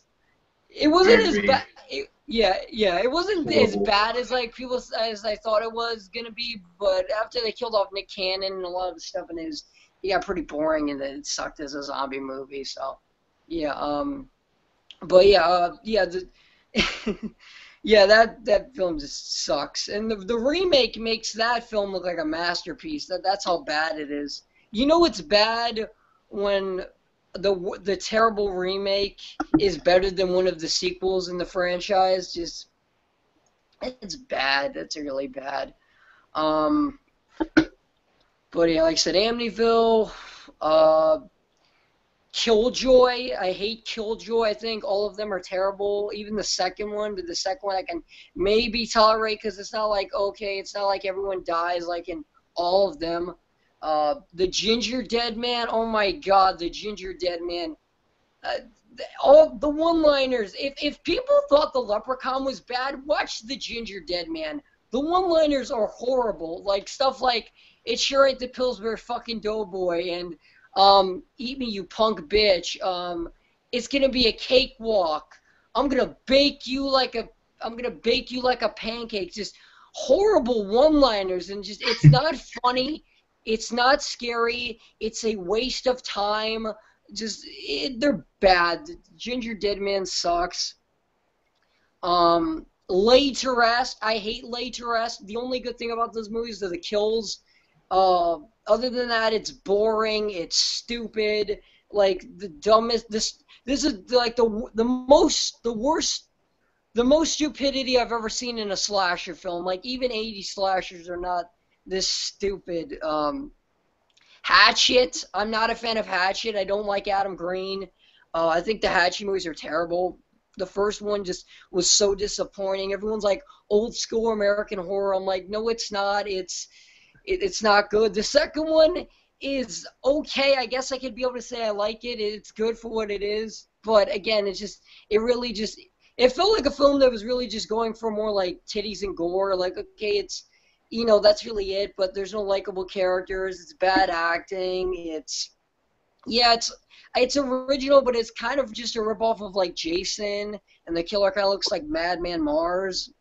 The third one is just horrible. I hate the third one. The third one was like the worst movie of 2013. It was that bad. It was so horrible. It felt more like an action movie that didn't have that much action, and the movies are like they're too gory. They're just like they get to a point where they're too much. They're like too gory. I never thought I'd say. I mean, I love gore, but just having people's heads explode, just having their head getting cut open, and then they squeeze their head and their head explodes. I'm like, oh my god, that's a little bit much overkill. So like I said, Evil Bong. The first one, I will admit, I like the first one. The first one is good. It's like a good stoner horror comedy. But the second one is so horrible. The third one is, don't even watch the third one. Don't even get like the 3D edition. It's that bad. Evil Bong versus Ginger Dead Man is good, but it has its problems. I mean, I was excited for it. I'm like, it was good. Let me think. Let me think. The Omen franchise, like the first one I like okay. Second one's good. Third one's terrible. The fourth one's terrible. The remake, I'll be honest, the first time I saw the remake, I liked it. But then I saw the original, and I'm like, it's the same exact movie. You know what I mean? And it's just... It's like the second remake. Yeah, I know. It's shot for shot. Even Quarantine is shot for shot, too. It's pretty much the same exact movie as Wreck. Even the I Spit on Your Grave is pretty much like the same exact movie. Even the cover is the same, with the girl holding the knife behind her back, and you see her ass and everything. It's like the same exact cover too. I'm like, wow, they not only made the same exact movie, but it's have the same exact cover. How wonderful. And yeah, great cover, by the way. It's a great cover. I'm being sarcastic. It's not that great. I mean, some people are like, well, it's nice and all, but I'm like, you look at the cover, you're like, man, this movie is gonna be messed up. So yeah, like it. So and the Prophecy, I haven't seen any of the Prophecy movies, but I know that they don't look interesting. They just I guess I'll throw in The Exorcist. I have only seen the first film, but yeah, definitely The Exorcist, not that good. To me, the worst horror franchise ever is Toxic Avenger. Now, I know what you guys are going to say. Well, it's not really horror. It's more like action, comedy, fantasy. But it's horrible. Like, the first one is not good. The second one's not good. The third one is so bad. The fourth one, oh my god, that movie made Hatchet 3 look like a masterpiece. It was that bad. Let's see here. Yeah. Bloody Murder. Have you guys ever heard of the series Bloody Murder? I've seen like the DVD packs out there with like 4 generic horror movies and it had the bloody murder stuff in there.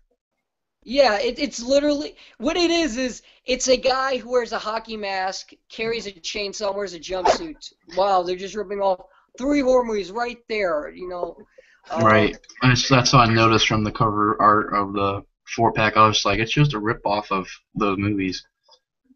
Yeah, they don't even watch them. I haven't seen them, but I know they're bad. And apparently that got like a spin-off or something called The Graveyard. So yeah, those are pretty bad. The Howling, I'll put in there. The Howling. When it comes to like the worst horror franchises, people always say Children of the Corn, Leprechaun, The Howling, the Amityville Horror, like the franchises that should have just been like 3 movies or just maybe 1, and then they went out of control with all the sequels. Yeah. So yeah, I guess that'd be mine. Oh yeah, Paranormal Activity, definitely. Paranormal Activity would be up there. I agree with that too. The only good one is the last one. Not oh my bad. The marked ones. That's the only good one. I haven't seen the Ghost Dimension, but I don't really care. Silent Yeah, Night, I only Deadly like Night. I only like the first movie and the last movie, or the marked ones. I enjoy the ones. I think it's underrated. Yeah. Silent Deadly Night, I'm going to put in there because the only good one is the remake, the second one, and the first one. Because the second one was great just because Garbage Day. That was great. You know, the first one's a classic. The remake is actually the remake actually is probably like, it's definitely like in my top like 3 favorite horror movies of all time. I mean, that movie's fucking amazing. I mean, if you haven't seen the Silent Night remake, it's amazing. I thought it was Yeah, I great. heard it's pretty surprising. Yeah, it was awesome. You should check it out. I mean, yeah, I guess, yeah, but what are your guys' thoughts on some of those movies, some of those franchises? Well, the Silent Night, Deadly Night ones. I mean, 1 and 2. I seen 1. I really enjoyed part 1. Part 2, I want to see because I've heard it was just well, actually from John Grande himself. I heard that he actually thought it was so bad it's good, but and it's Garbage Day. I mean, what else can I say? I mean, it looks like it's gonna be a fun sequel, or at least a sequel that's so bad, like so terrible that I heard that it's just so fun to watch. Um, Toxic Avenger, I'll be honest. The first movie is my favorite. The rest, I'm not a fan of. Evil Bong, I don't know. Looks pretty bad. Ginger Dead Man looks pretty bad. But yeah, that's pretty much my thoughts on those franchises. John, what are your thoughts on those franchises? You're right about Silent Night, Deadly Night. The series. After the second one, holy shit. The third one with Bill Moseley walking around with the fucking bucket on his head. It's not even as funny as it sounds. It's just so fucking like, it's like a bad acid trip.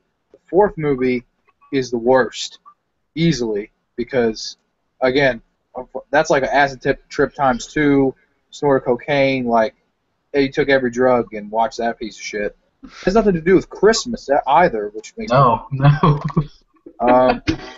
And the 5 is like the toy maker or something. The toy maker is actually not that bad because it's got fucking it's got Mickey Rooney in it, and it's like, I don't know, I kind of like the fifth one. Like, I seen it once, and I always kind of was like, this is not as bad as people make it out to be.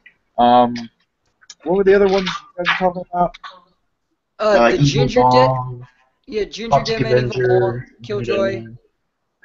Yeah, most of that shit is, they're cash movies. Like, and same thing with Ginger Dead Man with the Leprechaun. It's not taking itself seriously. It's just fucking. It's like, it's kind of there for stupid people to kind of rent it and be like, oh, okay, Ginger Dead Man. I'm gonna check the.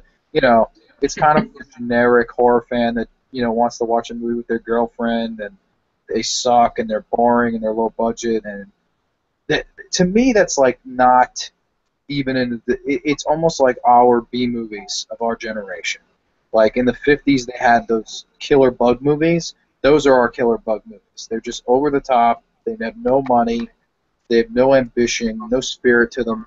It's honestly, they all fall flat to me, like movies like that. With Toxic Avenger, those are more supposed to be that way. So again, I can kind of forgive it. Like Lloyd Kaufman, that was always his style. Movies like Mother's Day. I think maybe those movies I can forgive, but I agree. Like Ginger Dead Man and like shit like that is like, it's not even worth watching. You don't. It's not even. It really is a true waste of your time instead of a time waster. It's just it's garbage. Right. Right. A little bit of a taste, right? It's the worst. Yeah, I said that one time. I always say that when like people say, "Oh, it's a time waster." I'm like, "No, it's a waste of time." Yeah, they're not good. I mean, Nate, you mentioned this one time. Well, you mentioned this like a couple times. But It's Alive. I don't know. Is that like? Would you say that's the worst horror franchise you've ever seen? Because I remember back in the day, you were like the first one's a piece of shit, the second one's a piece of shit, the third one's a piece of shit, and then they made a remake, a direct-to-DVD remake, which, oh my God, that looks so bad. It looks so horrible. Don't even waste your. That was the time when like horror, they were doing those crappy direct-to-DVD horror remakes like April Fool's Day, It's Oh god. Alive, When a Oh Stranger god. Calls, Oh god. Prom Night, Oh. The Hitcher, Freaking. The Omen, just all these Uh, awful, and yeah. And people wonder why I don't like watch I don't watch modern horror movies nowadays, because all it is remakes. But I remember like from the year 2000 till like 2013 was just like, ARS, you left out one of the greatest horror remakes of all time. which one? The Fog. Oh my Oh, God, that yeah. movie was so great. I mean, especially the ending, it made sense. It wasn't, Oscar worthy. yeah, it made so much sense. It No. wasn't confusing. Yeah, it wasn't confusing at all, and just. Oh yeah, the Yeah. Halloween remake. The Halloween remake. I know people like it, but I hate it because all it is just, it's white trash. You might as well just call it the white trash Michael Myers Chronicles. It's just no, and the sequel is not good either. I saw the second one in the theater, and I'm just like, this is it. All he is groaning, and just it felt like it was trying to be like some kind of cheap like horror porno or something. I don't know what what the fuck they were smoking. Like I don't know if they were like John was talking about how like when they made these movies like the silent movies. Oh, they must have been like on like acid. I'm sitting there the whole time. They must have been like on ecstasy for days, and like I haven't slept. We got to think of an idea. Do you got an idea, Rob? Yeah. Michael Myers comes back, but wait, he's a dirty hillbilly, and a guy hits a cow and says "fuck" 50 times, and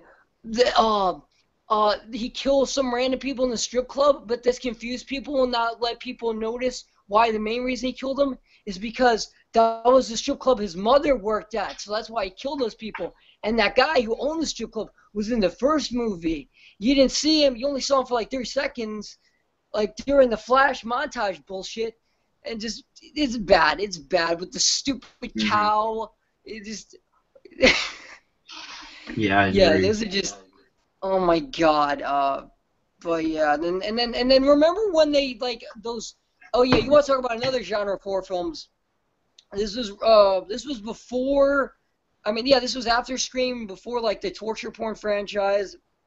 Remember all the Asian horror movies like The Ring, The Grudge, The The American Eye? versions. Yeah, The Ring, The Like, Grudge, The yeah, Eye. like, isn't there like there's The Eye, The Dark Water, Grudge, One Missed Dark Call, The Water, Uninvited, One Mirrors, Call, Pulse.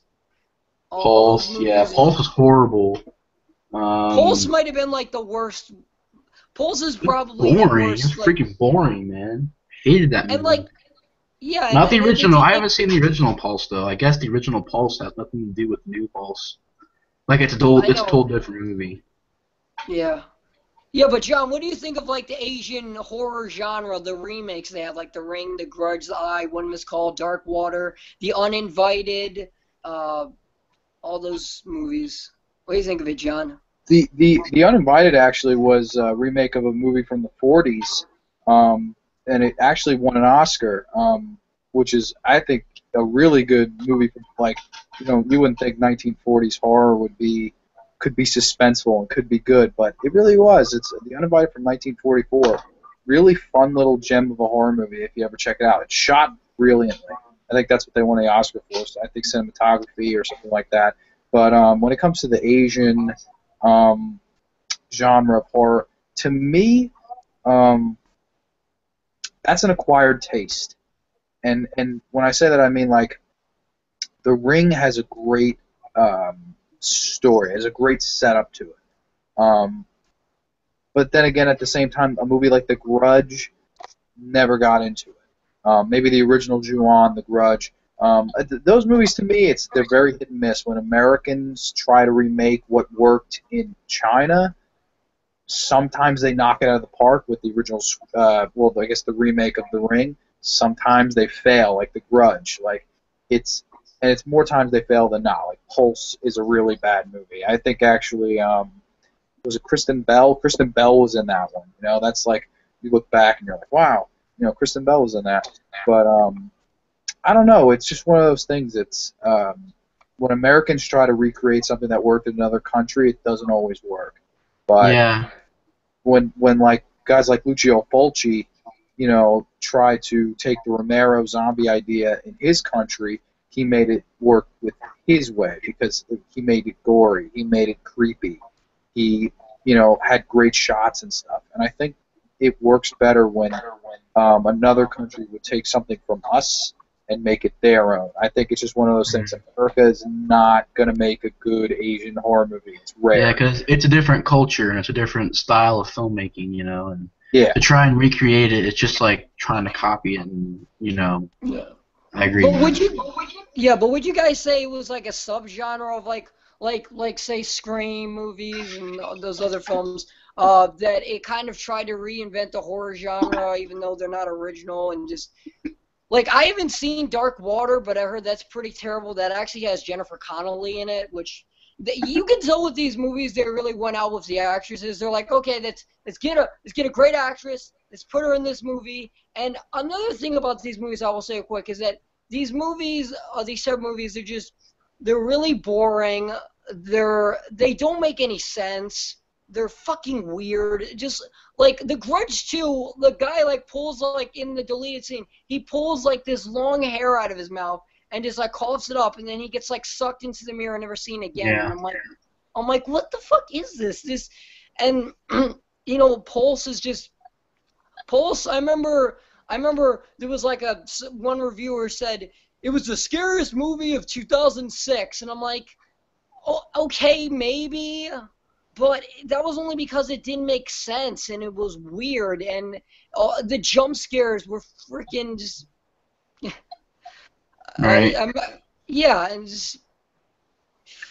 Yeah, I mean, I agree, man. Like it's just, I agree with John, man. Like, when you take that different culture, that's what the movies that they made, and when you try to make it in a different country and give it a different style, I'm being honest, probably my least favorite American adaptation. That was my chair, by the way, just the seat fell off. But my least favorite was Shudder. Absolutely hate that movie. It was so freaking boring and the acting was horrible. But yeah, I mean, I agree with John Grande. It's just like it's a subgenre that was done.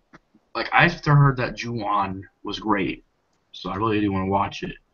But I think it was a subgenre that, you know, I would say it's probably, I don't know if it's dead, but, you know, it's just, I don't see a lot of them anymore.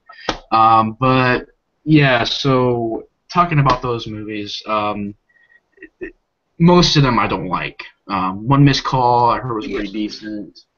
But, yeah. But quickly, though, to give my thoughts on Scream 3 real fast. I didn't give my thoughts on the movie yet, but to give my quick thoughts on Scream 3, I think that Scream 3 is a sequel that I'm sure that a lot of Scream fans prefer this movie. Well, not prefer this movie, but they would say this movie is probably the worst one. I've heard a lot of people say that this movie was a terrible sequel, garbage sequel. It gets a 5.5 out of 10 on IMDb. But the things that people hate are the things that I love. Although I will admit this, it's not a perfect movie. I do think, though, that the comedy in the movie definitely got a little bit too much. You know, it's the good thing about the first movie is that the first movie took that elements of fun and comedy and knowledge, and it was clever. And it also took horror, and it balanced it really good. Second movie, it just was not. It was more of a serious. I don't know. It was kind of boring. This one was a little too funny, but I love the fact that it's just taking itself like, and it's saying about the whole trilogy theme.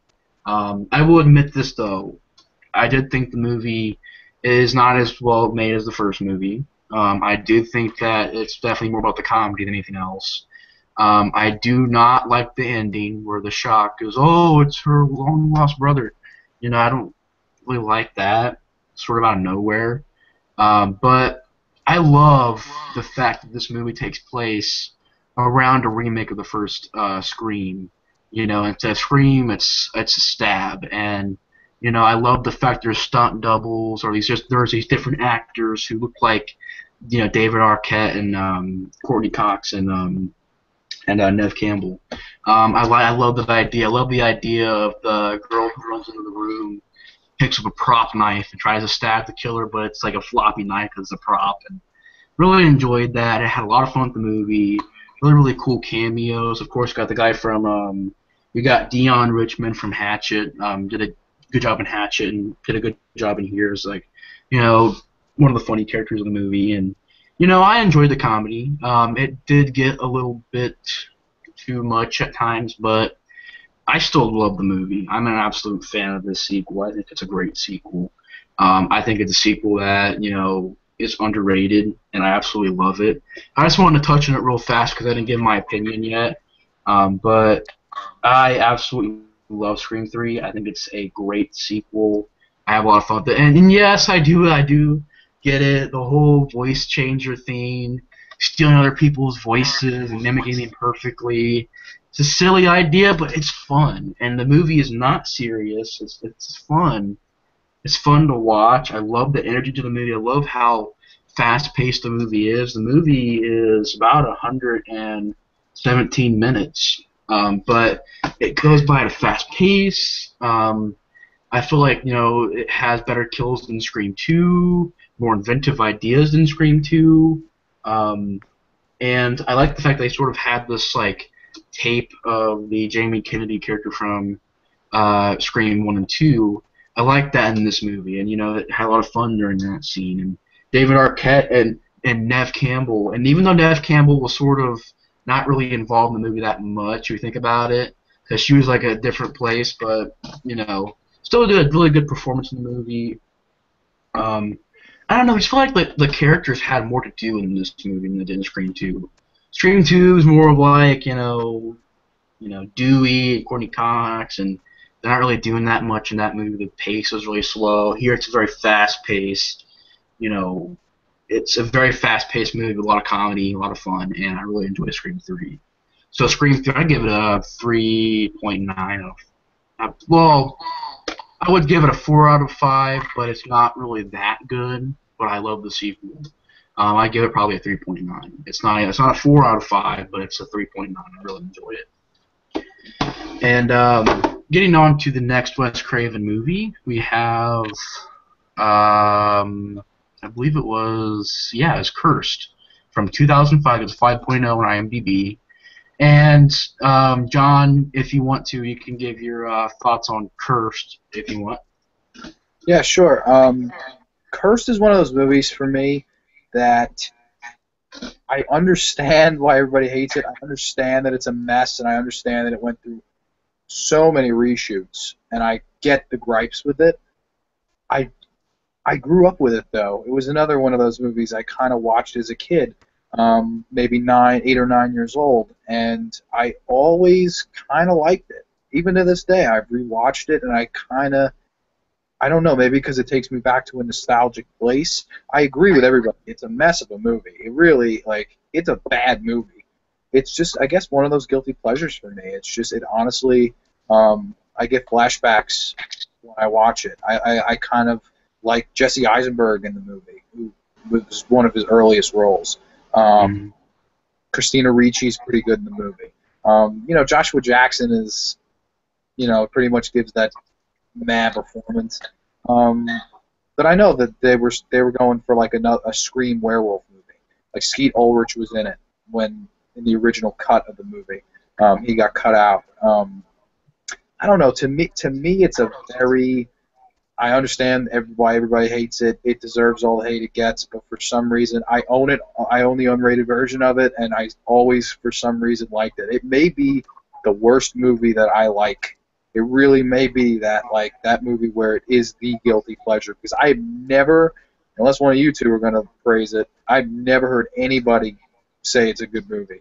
Everybody bashes this movie. It's like I've not heard one person, other than me, of course.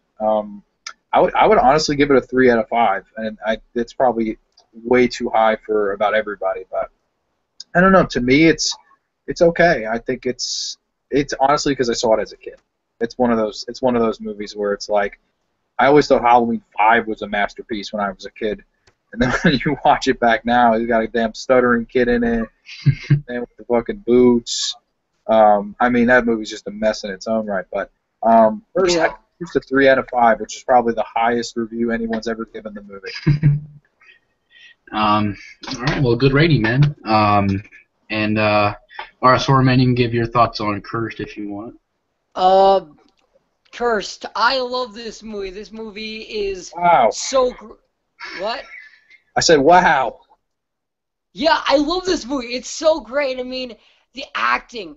Wow, this is the best acting I've ever seen in a horror film, probably since the very first Friday the 13th. Oh my gosh. I mean, and the characters are wonderful. The actors are great. Jesse Eisenberg, he was such a great actor. I always thought he was great. I don't care what anyone says. I always thought he was great. In every movie he played in, every movie he was in was great. I thought even, Zombieland and The Social Network and 30 Minutes or Less and Batman vs. Superman, even that stupid kids movie Rio, even Camp Hell and this movie and everything he's played in is great. I think he's one of the best actors ever. He made this movie amazing. Even when they were working on it, I don't know how many times they needed to change stuff, but they did a good job. They did a fantastic job making this movie. It is such a great movie. If you have not seen Cursed, do not watch it. It is a horrible piece of garbage. It is a waste of time. It is not good at all. Everything I said, I was being sarcastic. Don't ever I was watch wondering that. I was just thinking. It's so bad. I hate Jesse Eisenberg. I do. Bro. I don't think anything he was in was good. And no, not Zombieland was good either. Zombieland is boring. It's overrated. It's not that I thought you were being serious. I was like, God. oh my god. I was like, I was about to applaud him. I never heard somebody first like it was A Nightmare on Elm Street, but I was like, what? got me. Hey, same here. Oh man, Yeah. I didn't expect that. It's horrible. What it is, it's pretty much like Scream meets the Howling, but I'm sitting there the whole time. I'm just like, this movie just. I haven't seen the unrated version. I don't really care because I hate this movie. I always Mr. thought this Unspeakable movie. says he likes this video, man. Thanks for watching, man.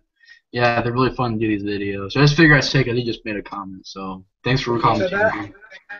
Mr. Unspeakable, he said he loves this video so far, and thanks, man. Thanks for the support, man. Oh, cool. Yeah. Thank you. So you Yeah, can so- continue about Cursed if you want to know.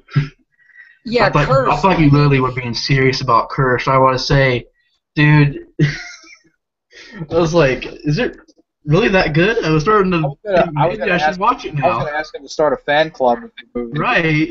I'm the only person that likes this movie. I really, really believe that I'm the only one. Like, I've never met another soul that had told me, hey, Curse is a good movie. Like, I know it's bad, but it's like, I like it. It just brings me back to this time. But I don't know. I mean, you continue, RS. I'm sorry for interrupting. No, it's okay. It's okay. No, if you like it, that's okay. I don't like it because it's so cheap. It's so shitty.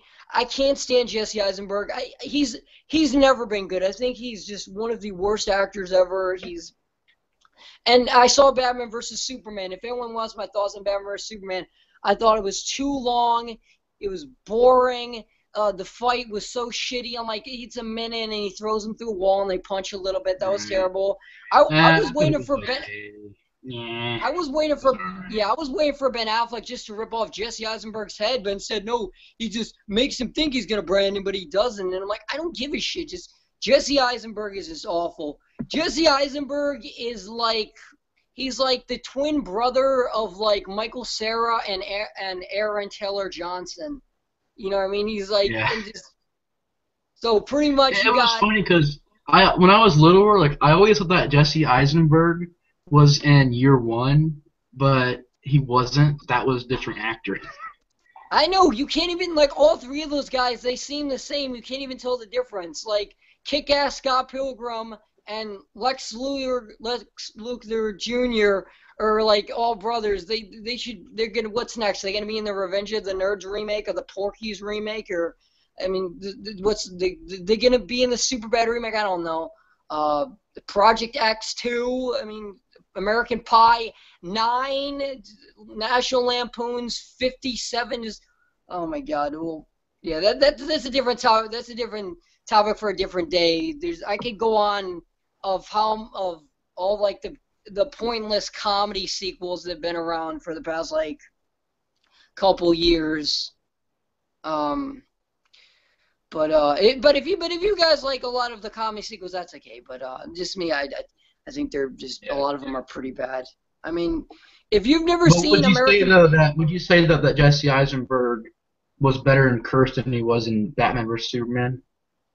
A little bit, because he didn't annoy me as much with cherries. I'm gonna pop a cherry. Clark Kent and Bruce Wayne. I love meeting people together. You should. That was a very strong grip. You should never pick a fight with him. Just, he was acting so over the top. I agree. I did not like Jesse Eisenberg in that movie. I know, I hate Jesse Eisenberg. Like, at least Michael Cera's been like in like 3 good movies, like Scott Pilgrim vs. the World, Superbad, and maybe Year One, like he was okay in it, and maybe some other movies. And Aaron Taylor Johnson, I can't stand that guy either. I don't like him. I hate Kick-Ass. I think Kick-Ass that's another movie that's overrated. I'm sick and tired of hearing about Kick-Ass. The second one was way better. The second one, at least he kicked ass. He wasn't getting his ass kicked all the whole movie. And the Godzilla reboot remake from 2014, I know a lot of people liked it, but I thought it was boring. It was too long. Godzilla got his ass kicked. Aaron Taylor Johnson didn't get that much to do anyway, and the Mutos or whatever. But did you guys like the Godzilla like reboot remake whatever from 2014? No. No, not really. Yeah, I didn't like it either. I hated it. I thought it was terrible. So would you give like Cursed a 3 or a 2 out of 5, or? I give it. You said you hated it. I think you're gonna give it probably a lower rating. Yeah, I give it 1.5. It's not good. It's bad. It really is like one of those. It really reminded me of like The Howling, those type of movies. And again, I haven't seen all the Howling movies. Actually, I haven't seen any of the Howling movies except the 4th one. And oh my God, the 4th Howling movie is so great. It's definitely up there with Cabin Fever 2 and I Always Know What You Did Last Summer and Omen 4 and right. You mentioned some really bad movies there. Yeah, Cabin Fever 2 is fucking horrible. Holy shit. Yeah. Oh my God. Yeah, especially the strip club scene. Oh my God. With she's got like bumps, but I'd still do her. And just the scene where the guy pulls out his. Oh my God, and it's and then the part where it was just like it could have been good, but it just turned into a train wreck because of the producers getting involved in the movie and Ty West. I'm not a fan of him as a director. The Innkeepers I didn't see. I did see a little bit of I almost said I Saw the Devil, but it's the House of the Devil, and I think it was okay. It was all right, but I'm just not a fan of Ty West as a director. I don't think he's made a lot. Me neither. He's so overrated, that guy. Yeah, VHS, and I don't really care for it. I mean, I haven't seen it, but I've heard bad things about it. to me, he's the most overrated director in horror right now. Like even worse by Raw. Everybody's like Ty West, Ty West. I think he made The Sacrament too, and I'm just like, I don't care. I don't get it. I don't get the hype either with him. He's not that good. Yeah, I think I'll even go as far to say he's one of the worst directors ever. I mean, he's up there with, like, if I did a list of the worst directors ever, I'd put Rob Zombie, Uwe Boll, Yuli Lamel, Ty West, James Gunn, Kim Hinkle. I'm Adam Green. I don't like Adam Green. I think Adam Green's overrated too. Joe Lynch is overrated. I'm sick and tired of hearing about Joe Lynch. Yes, he directed Wrong Turn 2, which was okay, but it's not like it's not like the best. It's not like a horror film of all time. I mean, yeah, it had good gore, it had likable characters, and yeah, it was good, but it's not like as good as the first one, at least to me. And yeah, I've seen Ty West. I've only seen 4 movies by Ty West. I saw Cabin Fever 2, and that's his worst. I saw his segment for the ABCs of Death and for Miscarriage, which, wow, that was just a waste of time. That segment was just, yeah, it was lazy, it was sick, it was just like, it was, what the fuck? What? Yeah. Who came up with this? Was Ty West, like, bored, and it was like, because, just, it was bad. I mean, with my thoughts on, like, well, with my thoughts on Innkeeper, I haven't seen Innkeepers yet, but with my thoughts on Ty West is just like they're giving him all these opportunities. Like Capture 2 sucks. Sacrament, I heard, was pretty bad. I don't care for the Innkeepers. I don't care about the Sacrament. I don't care. I honestly didn't care about the House of the Devil, but it was just okay. But it's nothing like they're making him out to be the next Eli Roth or the next, Adam Green or something. I'm just like, Adam Green at least made Frozen. He made Hatchet. He made Hatchet 2 and 3. And, Eli Roth made Hostel and Hostel, not Hostel. Well, yeah, he didn't make Hostel Part 2, but that movie sucks. I'm talking about good movies he made. But Cabin Fever, Hostel, I enjoy those movies.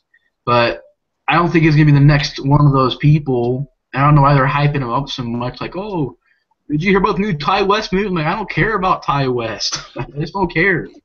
I know. I mean, like I said, I just don't care about some of the movies that he's made. But quick though, I wanted to give my thoughts on Cursed real fast. I have heard a lot of bad things about it. It's probably not going to be one of those movies where I'm not going to watch. I might give it a watch one day, but because I probably won't watch Vampire in Brooklyn because I heard it was bad and terrible and awful. I'm not going to watch My Soul Tape because I heard it was terrible and awful. And I've heard a lot about that movie as well. But, I might give Cursed a watch. I don't think it's going to be maybe that bad. But I think it deserves a chance and a watch, and I'm just going to see how it is. But, from what I've seen on Sci-Fi, I watched a little bit of it on Sci-Fi. I watched a little bit of it, DVD pack that I had. And every time I turned it off, I just was just, like, not getting into it. But, that was, like, 3 years ago, and I haven't seen the movie all the 3, so maybe my opinion could change. But I've heard a lot of bad things about it. It gets a 5.0 on IMDb. I mean, I heard it has bad I've seen the CGI in the movie. It's terrible. I heard Jesse Eisenberg was okay. The cast was maybe okay. Yeah. But I heard it was all together people just saying it wasn't that good. But I'll give it a watch one day. I'll give it a chance. But going by from what I've seen so far, going by from the trailer and going by from how I, kept turning it off because I was just like, I'm just not getting into it. But I think I will give it a watch one day. I can't rate it because I haven't seen it yet. But I will definitely give it a watch one day. And the next movie that we'll be talking about is Red Eye, which came out in 2005 as well. So I don't know if he made Cursed, released it in 2005, and then shot Red Eye, and then released in the same year. I know From Dusk Till Dawn 2 and 3 both came out in 1999. So I don't know if it's like that, but Red Eye's a film that I enjoy, but I'll get to you in a second. But John Grande, if you want to give your thoughts on Red Eye, you can. To be honest with you, that's one I've never seen. I do know Rachel McAdams was in it. I do know, I think Cillian Murphy was the male actor in it. I actually met him at a Monster Mania convention. He was a really chill guy. But I've never seen it. To be honest, I have nothing really to. I've heard a lot of good. I know Dead Pit hates it, so I always kind of take their opinion into. Although they're negative about a lot of stuff, but as they say, it's better to be negative in a world where everybody's so damn positive. I don't really have anything to add. I do have to get off here soon, though. I can't even keep my eyes open. So I'll just give my quick thoughts on the last two movies, Soul to Take and Scream 4, real quick, just like Steve did. My Soul to Take is a mess. It is an entertaining mess at that. I honestly, like Nate, like I actually think you should watch it. It's one of those. Really? Should I give it a chance, man? Yeah, it's such a train wreck, and it's almost like that Three Stooges movie. Like it's just so terrible. You know it's terrible, but it's almost like the movie is in on the joke with you. And at that, it's enjoyably terrible. Yeah, I feel the same way about Three Stooges. I still watched and I was like, this is bad, but I thought it was pretty. No, good. I mean the pretty bad, but pretty good at the same time, you know. I mean like the Farrelly Brothers Three Stooges, like the movie they made in color a few years back. Like, yeah, I thought you meant the new one. I'm like, it was. It's that kind of bad. It's yeah, really, that movie I saw in the theater, and I was blown away of how good it was. It was so great. I mean, it was so funny. I already know this one, man. Hey, I got to laugh. I did it! Yay! Hey, you got me the first time. I'll say that. Yeah, that's freaking. I Like, thought he was like praising Cursed. I'm like, oh my god. I was like, he hates Scream, but he praises Cursed. I was like, what? the horse of a different color right here. Yeah. But yeah. It's a mess, but it's honestly. It's watchable for whatever reason. Like there's so many bad things in it that you laugh at. To me, it's the only movie, and this might make you happy, Nate. It has a shocker feel to it.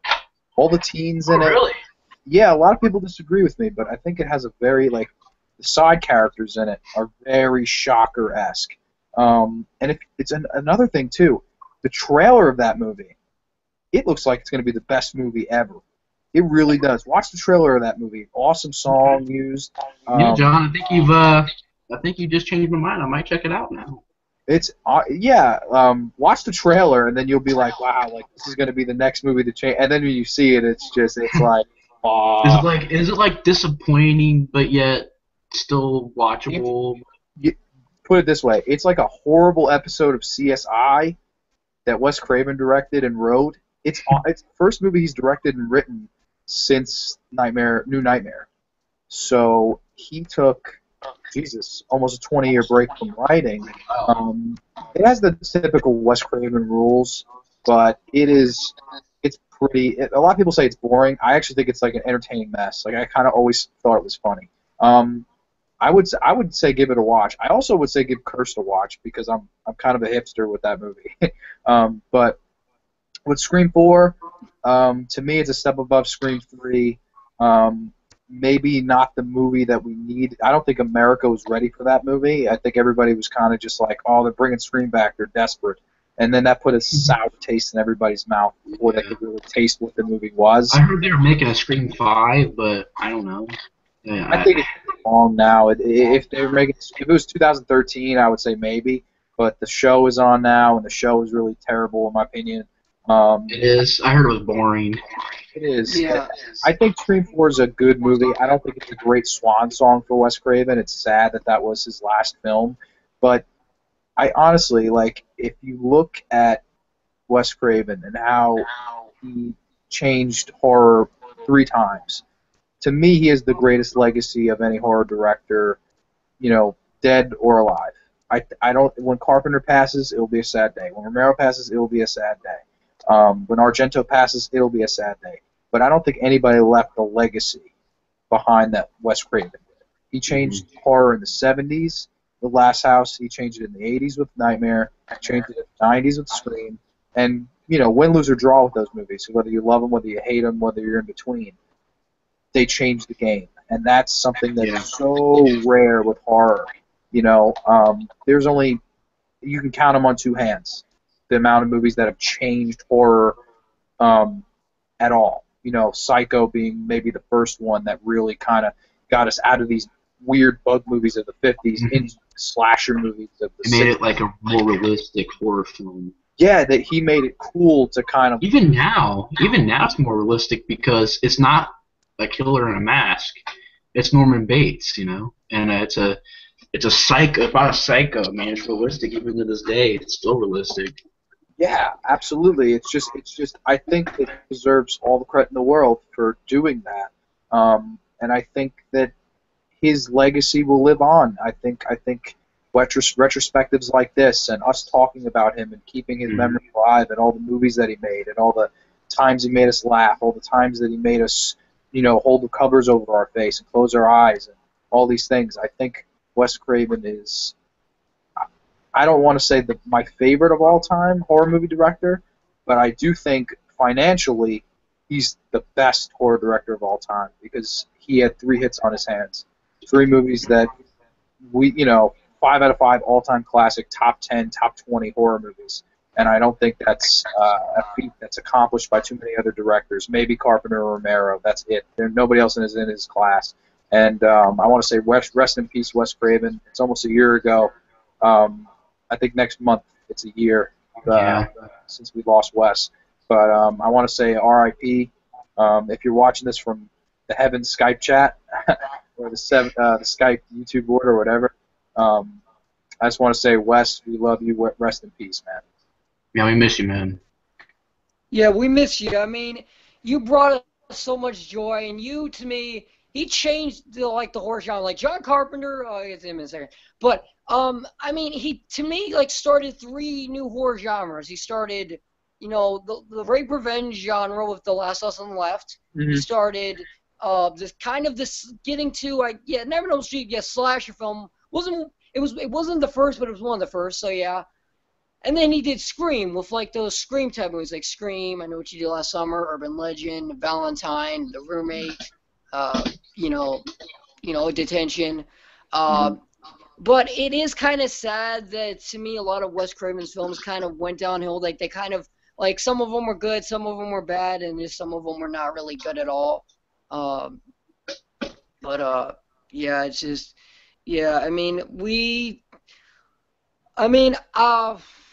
I mean, there's a lot of really great directors. Like if I had to say my favorite directors, like my favorite horror directors, I'd say John Carpenter, Wes Craven, Eli Roth, Alfred Hitchcock. You know that granted Alfred Hitchcock was pretty much before our time, but Alfred Hitchcock was like the master of suspense because he did Psycho, The Birds, Vertigo. Yeah. That one. He did Rope. And it seems like a lot of nowadays there isn't really that many good modern directors. Because you got directors like Ty West and Rob Zombie and Uwe Boll and all these Yuli Lamel and all these terrible directors that to me don't understand why horror works. And you got all these guys that just do crappy remakes and still get jobs, like the guy who directed the Omen remake. He also directed A Good Day to Die Hard, which sucked too. The guy who directed Prom Night, he went on to go direct the stupid Stepfather remake, which was bad. And nowadays every horror film that comes out now is really generic, and it has to have the title of "the" in it, and they're either just the haunted house ghost story movies, or the found footage movie we've seen 50 times, and there's a lot of horror genres to me that are not good. Like I remember these genres from these directors that started over, even if they weren't the best genres, and I guess we can all agree that all these genres might not have been for us, like the Asian horror films, and the found footage films, and the torture porn films, and the rape revenge films, and the extreme movies, and but there was a lot of great horror genres like monster movies, slasher films, found footage films, to a degree. Let's see here. It's just it seems like nowadays it's just a lot of the horror genre is really lacking. I mean, like the last modern horror movie I saw was The Gallows, and I thought that was just okay. You know, I thought it was gonna be really bad, but it surprised me. I was like, oh, it was okay.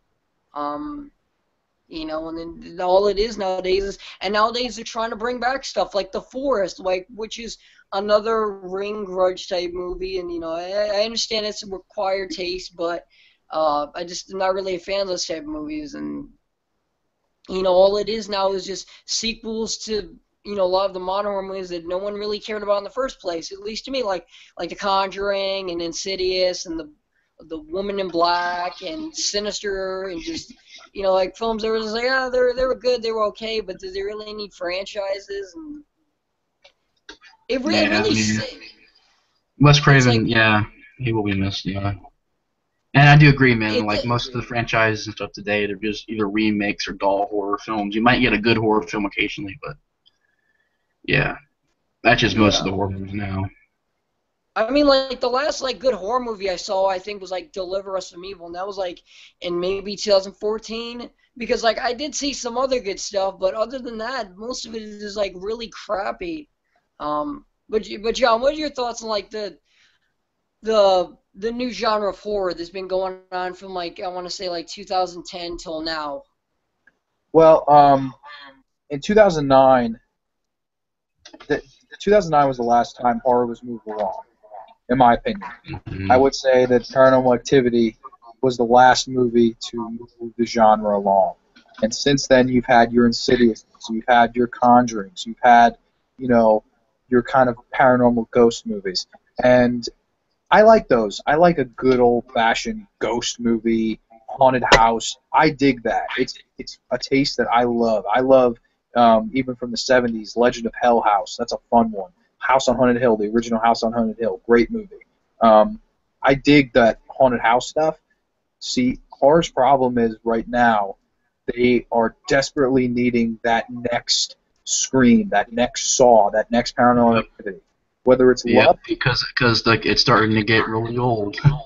Seeing these dull horror movies and stuff. yeah, it's 7 years of paranormal stuff. You know, I love it, but after 7 years, you know what I mean? It's almost like if I eat pizza every day, after seven Right. days, I'm going to get sick of pizza. You know, I'm going to want a steak. I'm going to want shrimp. It's the same thing with the horror genre. And I think there have been some good ones. A lot of people like the Babadook. Wasn't into that one. Thought it was severely overrated. Yeah, I it was alright. I Yeah, love I love It Follows. I think It love Follows that movie. should have been the next movie to move us along. But for that to happen, you need it. First of all, it has to be a box office smash. Second of all, people have got to be talking about it 24/7 on Twitter, 24/7 on Facebook, 24/7 on Instagram. They have to be talking about it day and night and day. For your mother to be talking about this movie. That's just like how Scream was. Whether you love or hate Scream, you can't deny that it did move horror along because a lot of people were talking about it. Same thing with the Blair Witch Project. Same thing with Halloween. These movies moved horror along because people were talking about them. People wanted to go see them. They weren't, oh, what are you doing Friday night? Let's do this. No, we're going to go see Halloween because this is the big buzz. Horror needs that big buzz right now, and I honestly think that it would have been a good, you know, this is what makes it so sad. If Wes Craven was maybe still alive, maybe he could have given us the fourth movie to Yeah. move along in the horror genre, you know, and it's just sad because I don't know who that's going to be. I don't know when that's going to be. You know, Yeah. I saw The Witch. I thought The Witch was a good movie, but again, it's just they're desperately needing that movie for people to go in and just be wow, you know. And I don't know who's going to be the person to make that movie. I don't know if it's going to be me. I don't know if it's going to be Ty West. I'm sure it's not going to be Ty West. Um, you don't know who the fuck it's going to be. You know what I mean? Yeah, like they've been pushing Eli Roth, been pushing Adam Green, Ty West. You know. You can't see the thing with horror is you can't push it. It's the same as I don't know if you watch wrestling at all. It's the same with a face Yeah. of a company. Like Hulk Hogan in the '80s was organic. The people loved Yeah. him. The people wore the shirts. They bled red and yellow. They just loved the Hulkster. And then if you look into the '90s, just like horror movies, wrestling was getting stale. Wrestling needed that next guy to take wrestling and make it cool again. Stone Cold Steve Austin was that guy. And then The Rock. And then John Cena. These things happened organically. They weren't pushed. They weren't handed anything on a silver platter. They busted their ass to get what they had. And listen, I'm not a big John Cena guy. I'm really not. I think he's a good person. Never been a big fan of his wrestling character, but the guy, people love him, people hate him. That's what they need. That's what horror needs. That's what wrestling needs every time. This Roman Reigns guy, people either love him or hate him. Granted, they're pushing him a little bit, and this whole drug scandal is going to kind of hurt his cause, I think. But that's what it just needs a shot in the arm. Because in the 90s, the old 80s hair bands were dying. Nirvana came along, boom, changed the game. I personally cannot stand Nirvana. I think they're an overrated band. That's just me. That's just my personal taste. Same thing with ECW. I'm more of a WWF guy, more of a WCW guy than ECW. Again, changed the game. It brought weapons into wrestling. It brought all these things. And Wes Craven did that with horror genre, not once, not twice, but 3 times. I just think the guy, it would have been, we could have used him now. We could have used that next movie to kind of get us talking about something else again, whether it was positive or negative. That's what I think most horror fans don't get. It's if we're talking about it positively or negatively, the fact of the matter is we're all talking about it. We're all thinking about it, you know? We need that movie to leave the theater and say, hey, this is still in my brain. I'm still thinking about this. And that's what we need. And I don't know when that's going to happen. It's just, you know, who knows? It's one of those things where it's been 7 years. It's about time, you know? It's a drought. I think like James Wan probably. James Wan is like the king of this genre right now. I mean, he's doing The Conjuring and Conjuring 2, Insidious movies. Well, he did Insidious 1 and 2. I mean, he is doing the genre really good. Like he's doing his movies really good. But when you get these other directors out there, they try to mimic that, or they try to do the same thing and try to do a similar thing, and it's just not working out. You know, like Ouija and Mama and Annabelle. Gallows, Annabelle. The Visit. Chapter 3. The Lazarus Effect. I saw The Lazarus Effect. That might have been the worst horror film of like last year. It was. Don't even watch it. It's stupid. I seen it. It was terrible. It's a garbage movie. It's a fucking waste of time. Like it was like a new movie called The Neon Demon or something. Yeah, and Neon Demon. Yeah. Another director I want to mention real quick who, to me, I think we can all agree about this one director who he should really just no. And why I'm still questioning why he gets jobs. M. Night Shyamalan. Oh my God. I think the main reason why he keeps making movies is because his movies make money. It's just like Uwe Boll. It's just like Michael Bay. It's just like, well, Ty West more indie, you know, but his movies keep making money. But the thing I think it's just like the same with like every genre. It's not just horror. When you think about it, comedy and action and horror and even dramas. I mean, but I would say this though. I've seen a couple of like the dramas this year. I don't really watch a lot of dramas. But I have seen, like, I want to see that movie called I Saw the Light. I've seen a couple movies that come out that are dramas. And, you know, I'd say probably action and drama movies and comedies. They still have these really big hits. Horror really needs that. It needs that revival. It needs that. Shot in the arm. Yeah. And then, like, action movies. I feel the same way about action movies as well. I mean, I don't watch a lot of action movies. It's just not my genre. I'll watch a good one, but I don't watch most of these ones because I heard they're pretty bad. Like the RoboCop remake, and I can mention a lot of these newer action movies and new comedies. But yeah, I mean, I definitely agree with you, John Grande. Like the horror genre needs that next big name to bring the horror genre, make it a big thing again, and make it something that everybody's talking about again. Yeah, I mean, it's like even the genre. Say you weren't a fan of, like, say you weren't a fan of, you know, like the Scream type movies, like me. I mean, I liked some of them. I like Interest Summer and stuff. Like even when they were like trying to remember that time when they were trying to make torture porn films. They did Hostel and Saw and The Human Centipede and a Serbian film and Martyrs and Salo and all these movies that were just trying to go far. They were controversial, but then around like 2012 and 2013, it was like no one really cared anymore because they got played out and they stopped making those. You know, I mean, I like this one movie called Krampus, but even that movie didn't like. I don't think that movie made a whole lot of money, and it wasn't like a big thing. And it was a holiday themed slasher film or whatever, holiday like type of horror movie. But you know, even like The Cabin in the Woods, which is a movie I saw for the first time like a couple weeks ago, and I thought it was just okay. But even that movie, I'm just like, that's not going to reinvent it, you know. And remember how every horror film at one time everyone died? Well, it's happening less, but it's still kind of just happening. Like every horror movie, everyone dies. Like all the Ring movies, all the Grudge movies, all the Final Destination movies, all the Wrong Turn movies, all the Hatchet movies, every found footage film, every Paranormal Activity film, all these movies, everyone just dies, and it's like it doesn't really make you feel good. It's just these movies. I think like the very last horror film that was like really great and kind of was like a good little throwback was the Friday the 13th remake, and that was again 2009. It's just for the past like 7 years in horror, it's been lost. I mean, yeah, you've had some stuff that might have been good. You know, I haven't seen It Follows. I've heard that was good. I didn't see I didn't see It Follows. But and now it's not even like they're actually trying with like anything. All it is just these like sequels to franchises. I'm kind of like, okay, you got the Conjuring and Insidious and this and that. And I like James Wan. I think he's a good director, but he's just to me an okay director. I think he's good, but I don't think he's like a great director that to me really like started the horror genre over. Yes, he did Saw.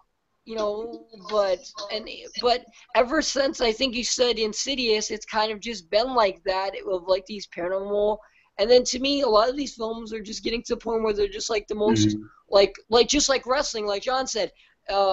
It's kind of like the most overbooked like horror film. You know, like how on like a lot of pay-per-views in WWE, they have like all these matches that are all these gimmick matches, or they have all these people on the card that you're wondering why. Well, that's what the excuse me. That's why the horror genre sucks nowadays, because it's these supernatural, found footage, paranormal films that are found footage and all this, and it's just, you know. I remember Nate, you mentioned The Forest which wasn't that good. You know, I saw The Gallows, that was okay. They're trying to make a lot of sequels to crappy movies like Sharknado, and they're making. I like Sharknado. I love Sharknado. Don't get me wrong; it's a great movie. The only bad one I've seen of the three was the second one. That was because it was boring. But all it is like the ridiculous horror films like The Ginger Dead Man and Killjoy and Evil Bong and Toxic Avenger and all this. You know, it seems like there hasn't really been anything good. And what was like the last like slash? And what was like the last slasher film that made money, or at least even a slasher film? I mean, there was this one I heard of called The Final Girls, which is pretty much like Last Action Hero but for horror films. And even like that didn't make a whole lot of money. That wasn't in a lot of theaters. Like again, the Friday the 13th remake might have been like the last one. And you know, again, even if you're not like a fan of say found footage and stuff, and I'm not either. They don't even have that much going on in all these movies. Everyone dies. It's really generic. Again, it's the same thing with music. I agree. Nirvana is overrated. I like Smells Like Teen Spirit, but it's freaking overrated. It's like that Bruno Mars song, Just the Way You Are. It's good, but it's overrated. I'm sick and tired of hearing about it. Exactly. Yeah, it's like it's good, but and another thing, it's like, or even if you're not a fan of the band or the musician, they're always like they're hyping up. It's the best thing. It's the best. It's the best. It's the best. I'm like, no, not really. It's not their. I guess maybe their best song, but there's like other songs enjoyed by Bruno Mars. There's other songs enjoyed by Nirvana. you know, and it's just, even in wrestling, I remember for the past, like, still today in wrestling, the past 7 years, even in wrestling, has been not that good. I haven't watched Raw since, I or watched mean, any wrestling we do since have a new Fatal Fury. era. Like I get it. We do have this new era, but the thing is, um, it's just not really that much different than the past era. And I mean, I get it. We're still in the PG era, but it's just not that much. Which I do get though. You got to give it time to progress into a new era. It doesn't just happen overnight. It has to progress into this era. That's what I think is going to happen. It's just going to slowly. It's going to be a slow process, but we're going to get into a new era eventually. But I just really hope it's going to be good because the PG era is really getting old. Yeah, it's been around for 8 years, and I'm sick and Yeah. tired of it. There's no blood. There's like no crude dialogue once in a while, but it's like so immature. Like something like, oh, I never like there was a one segment with CM Punk where he's telling John Laurinaitis he had this big poster, and he's like, I never thought I'd say this, but mine's is a whole lot bigger than yours, and I'm like, that's kind of childish. Like you're trying to, I mean, it was fun. I love CM Punk, man. I think CM Punk was the guy that would have moved wrestling along, and they just they shot. I think like Daniel Bryan sort of took that sort of like was what this new era was like. Not this new era, but it was what the PG era is like. Basically, big star. I mean, they try to make John Cena the big star, which I respect John Cena. I'm a fan of John Cena. I respect. But yeah, I know it's a very. I mean, his wrestling. I'm not gonna lie, his wrestling talent isn't that good. Yeah. But I will agree though. There's too many shoulder tackles, too many AAs, too many of this. But I just respect his character and I respect what he's done. I respect how long he's been with WWE and everybody does love The Rock and The Rock is one of my favorite wrestlers of all time. But John Cena did make a good point though that The Rock did come back and said he was coming back and he'd never leave again. He kept leaving. So I mean. Even though everybody was for The Rock during that match, I was just for both of them. I didn't really care who won that match. I was just like, I think they missed their boat. Wrestling really had a chance to change the game, and Punk was that guy. He wanted to be the catalyst. He wanted to bring in this new era of wrestling, and I just, they stuck to their plan. They stuck to their WrestleMania 29, which I actually attended. Why not have CM Punk go to that? Why not have him face The Undertaker for the title, day 500?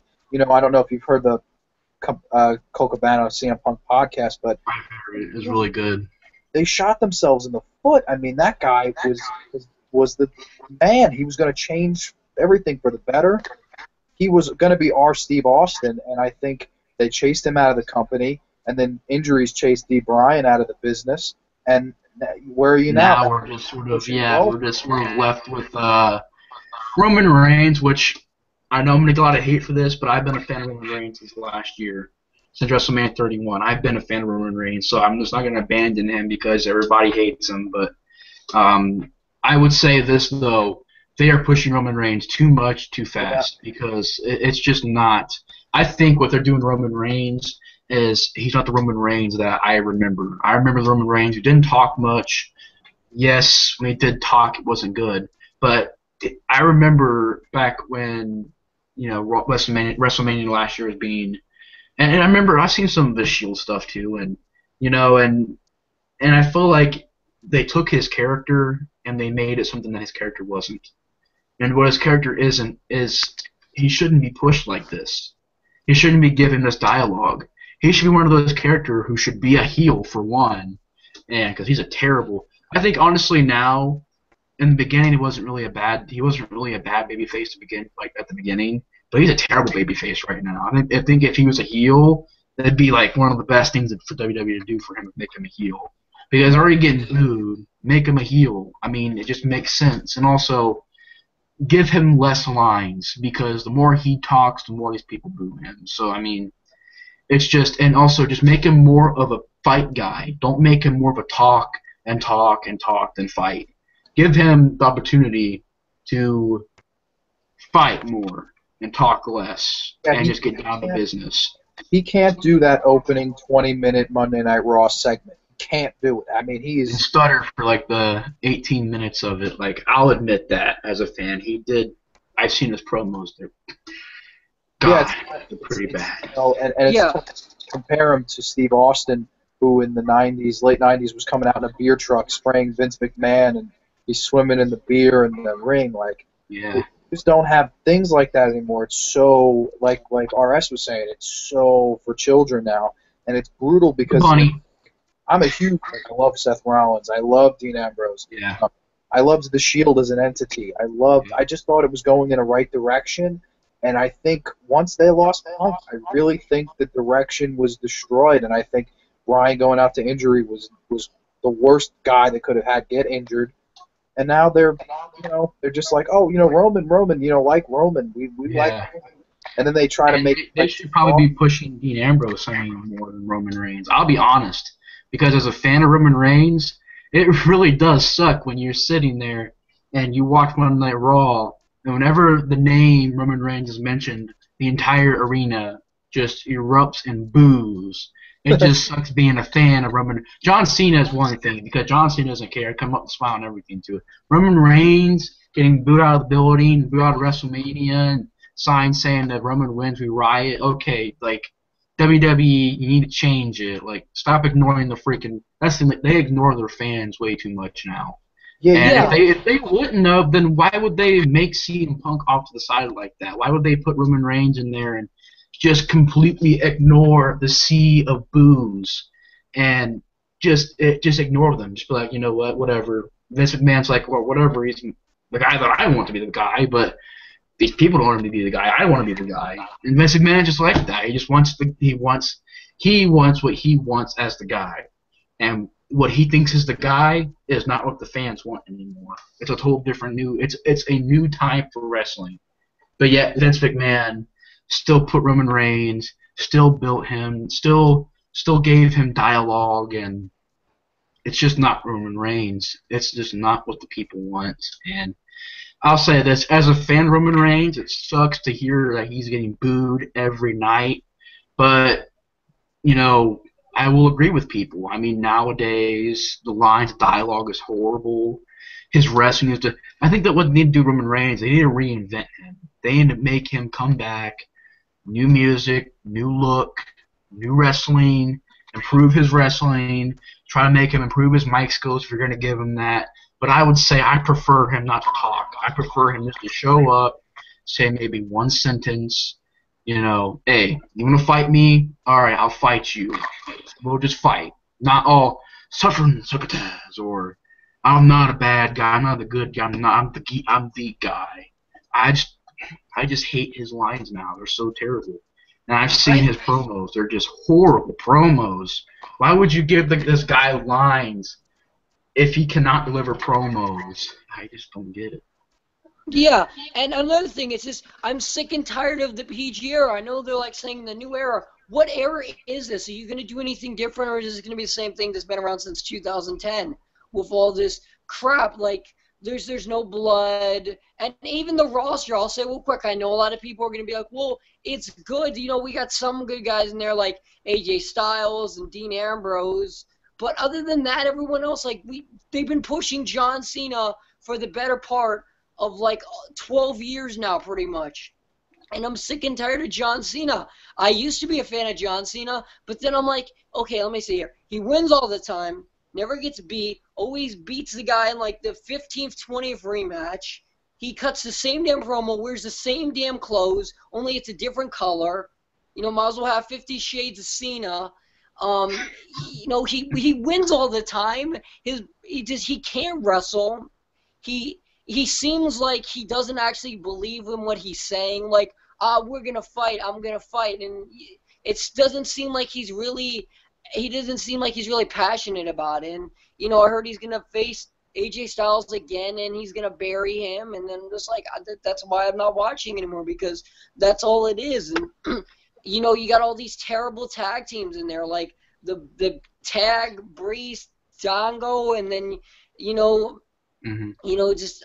I'm not a fan, and they're having like these weird feuds like the New Day and like the Wyatt family. I would rather have the Shield return and feud with the New Day and then try and get the belts from them. Like, that would actually make more sense. But this is just kind of like they're trying to like have like a good versus evil or something, and it's just coming off as like very weird because you're having like this group that's like these happy-go-lucky idiots that I personally I can't stand the New Day against these dirty, you know, redneck hillbilly like. I used to hate the New Day, but they've grown on me. Like I think the New Day now is better than the New Day when they first started.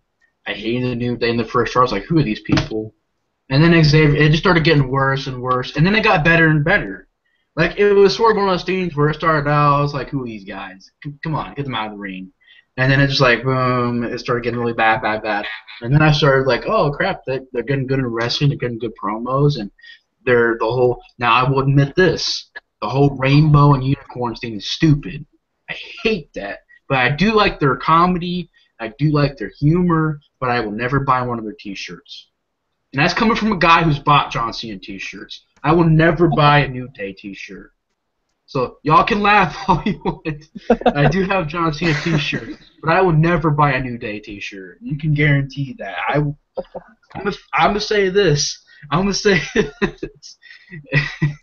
At least there's no rainbows on there. There's no freaking unicorns. You got a Word Life shirt? No, I don't got one of those yet. No, I got the C Nation T-shirts. And I got the purple T-shirt though. I'm not gonna get that. And his new shirt looks awful. But I got those T-shirts. I got the ones that were, you know, not the ones that were silly looking. Like, I hate the purple one. I hate his new one. I hated the recent orange one looked pretty decent. The purple one. The purple and yellow Fruity Pebble T-shirt. The one that brought home a Fruity Pebble for the first time. I know, but he has like so many colors. I'm serious. It really is like they might as well make a movie called 50 Shades of Cena. It's like so bad. Yeah.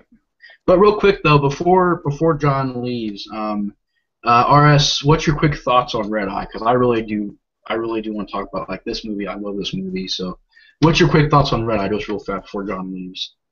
I'm not a fan of Red Eye. I don't really like that Wes Craven was trying to do like this type of thriller. I understand he's had like films that have like been slow burn, but this was really when he seemed like he was really going downhill with some of his movies. I mean, Curse sucked, this sucked. I'm not a fan of Scream. If you are, that's okay. You know, My Soul to Take, I haven't seen, but I've heard it's bad. And it's really sad, at least to me, of like how a lot of his movies were not really that good. And think about it, like, not every one of his movies and not all of his movies everyone remembers and made a lot of money. Like, besides, like, The Last House on the Left and Scream and, you know, like, and Nightmare on Elm Street and maybe Shocker, a lot of his movies just didn't, like, do that well. They just weren't that, like, great. Like, I'm not a fan of the original Hills Have Eyes.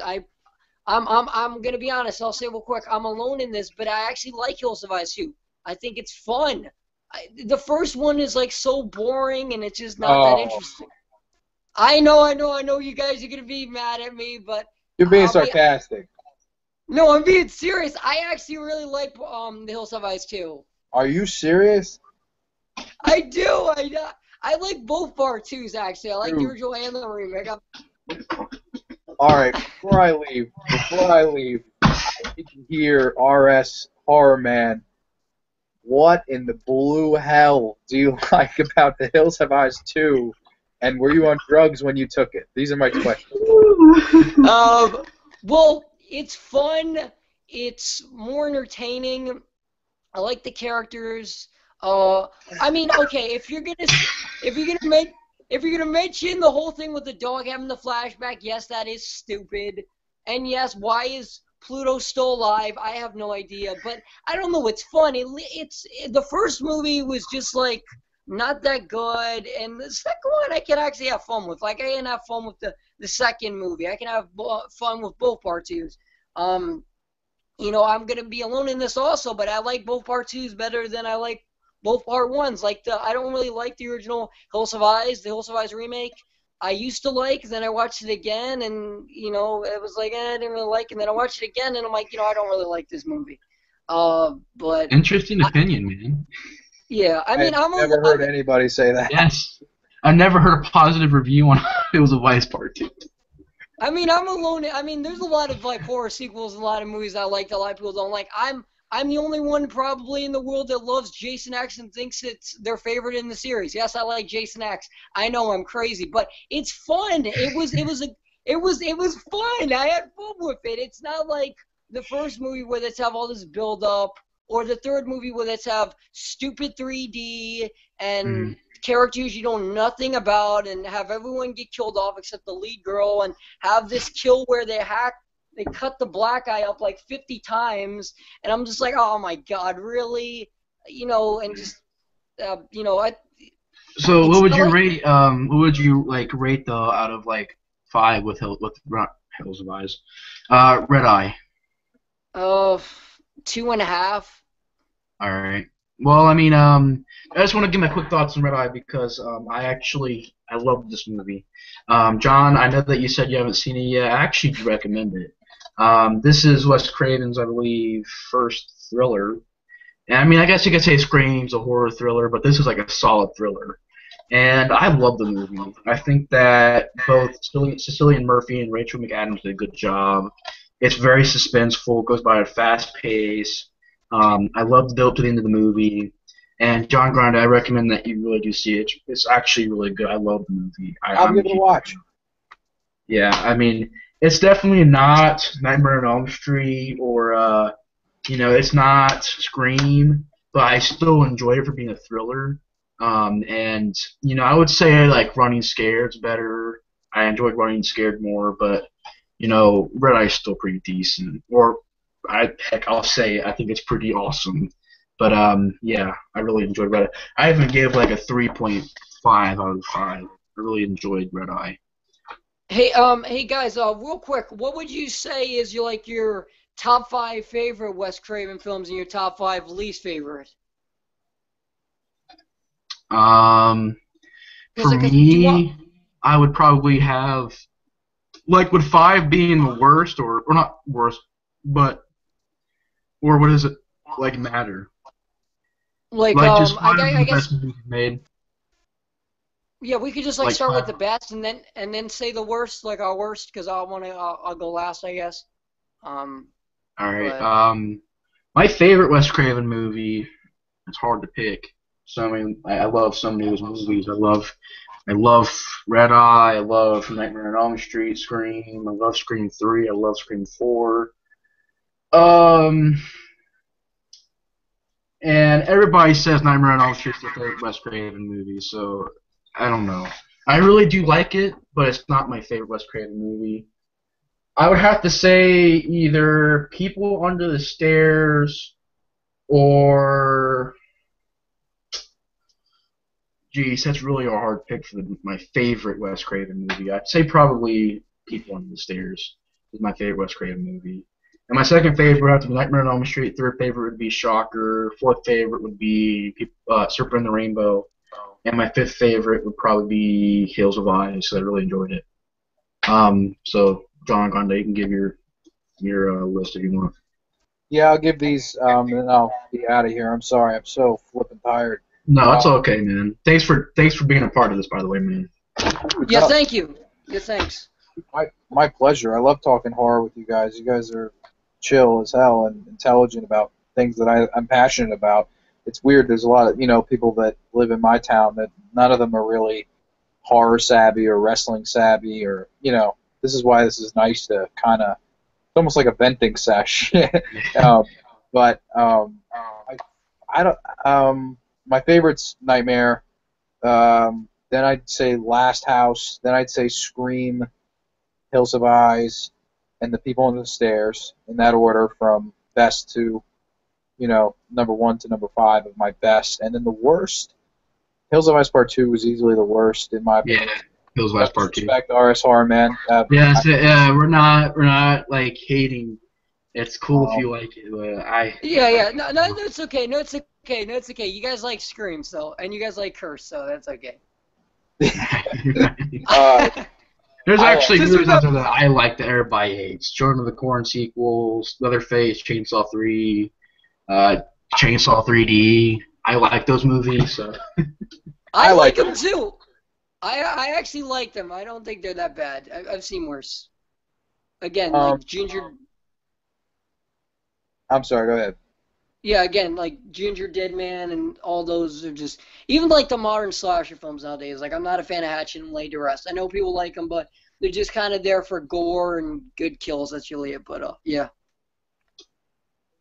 My second one we didn't talk about it. It's a movie called Chiller, and it's a Oh 1980. yeah, I'm sorry, man. I must have like looked over it by accident. I'm sorry. Okay, it's okay. It's horrible. It's on Oh, Amazon Prime. okay. You can watch it for free on Amazon Prime. That would be my number For 2. free? What's that? You can watch it for free? Yeah, you can watch it for free. It is horrible. Uh, My Soul to Take, really bad. Funny bad, but bad. The Fireworks Woman. No, Masterpiece. yeah, masterpiece. I don't really know about the last two. I would say I'm not as big a fan of Scream 3 and Shocker as most, but I wouldn't say they're bad movies. I would just say the three that I said are, the ones to stay away from: Hills of Ice 2, Chiller, and what the hell was it? And My Soul to Take. Those are like the three Wes Craven movies that I can kind of. Oh, I guess a Vampire in Brooklyn would have to. Yeah. Same. Yeah, I like same. I agree, man. So to be those would be my Part bottom two. four. Those would be Yeah. my bottom four, no real particular order. They're all fucking terrible. Yeah, for me, probably my least favorite Wes Craven movies are Hills of Ice Part 2, Vampire in Brooklyn, Cursed. Look pretty bad, but I'll give it a chance. And I don't know. I mean, I haven't seen Deadly Blessing. I haven't seen Deadly Friend. I haven't seen Vampire. I don't want to watch Vampire in Brooklyn. John changed my mind about My Soul Take. I'll give it a chance, and I'll definitely check it out and It's see how bad. it is. It's bad. It's a funny. Yeah, yeah. My expectations are not like in legendary horror film. Like I'm just gonna go into it and see how it is. Like just go into all right. I'm just gonna watch this crappy movie. I'm just gonna see how good it is though. Like it's bad, but I just hope it's gonna be at least fun-ish to watch. Yeah. I mean, and also like Deadly Blessing I haven't seen yet, but from the trailer looked Deadly Friend, yeah. I seen the basketball scene. It was funny, but Yeah. yeah. That's like the only like thing to watch in it. It's kind of like the Wicker Man or like The Happening. Have you guys seen The Happening? Yeah. Yeah, it's in. It's in. What? No. What? No. Remember It's that? in. Not good, Yeah. not bad, but in. The Room is pretty funny though. That's like such a bad Oh, movie. The Room is great. That's a Yeah, great movie. yeah, that movie just it's like Jaws 4 it's a great horror. too, It's a terrible movie, but it's like it's so funny because it's like or yeah, Superman 4. yeah, Superman. I actually don't mind Superman 4. It's dumb. What? But I'd rather watch it than Man of Steel. I know. Again, I'm What? alone in this. I'd rather watch it than Man of Steel or Batman vs Oh Superman my because at least god. it was funny bad. I will. Oh. I would even. It's better than Superman Returns too. I don't like Superman Returns. A lot of the Batman movies are not that good either. Have you guys? Is it just me, or am I the only one who seems like there's only like maybe one or two good like Batman movies? I don't know. I mean, I don't watch the Batman movies that much. I mean, I watched the first movie, which was great. Second movie I haven't seen yet, believe it or not. Batman Forever I actually thought was pretty decent. It's underrated. So many people hate that movie. No, you want to see a bad movie? You go see Batman and Robin. That's bad. Batman Forever I can have fun with, but Batman and Robin is just so bad. Batman Begins, it's pretty good, pretty decent. Dark Knight, again, pretty good. And Dark Knight Rises is pretty good. Although I would agree with Matt and Mike. I would agree with Matt and Mike though. Like the Dark Knight series is so overrated for The Dark Knight to get a 9 out of 10 on IMDb, it's ridiculous. It's not that good. I've seen movies that are way better than that. And I know I'm probably going to get a lot of hate for that in the comment section. Oh, why do you hate Dark Knight? I'm giving my opinions. I don't think it was that good. I don't think it was that good. So before you go like, oh, why do you hate that movie? I'm just like, I think it's pretty. It's pretty. I don't know. I mean, it got boring. It's pretty slow paced, and I don't know. It's just maybe because I don't watch like action movies, but it's not that good. To get a 9 out of 10, ridiculous. I don't understand. It's ridiculous.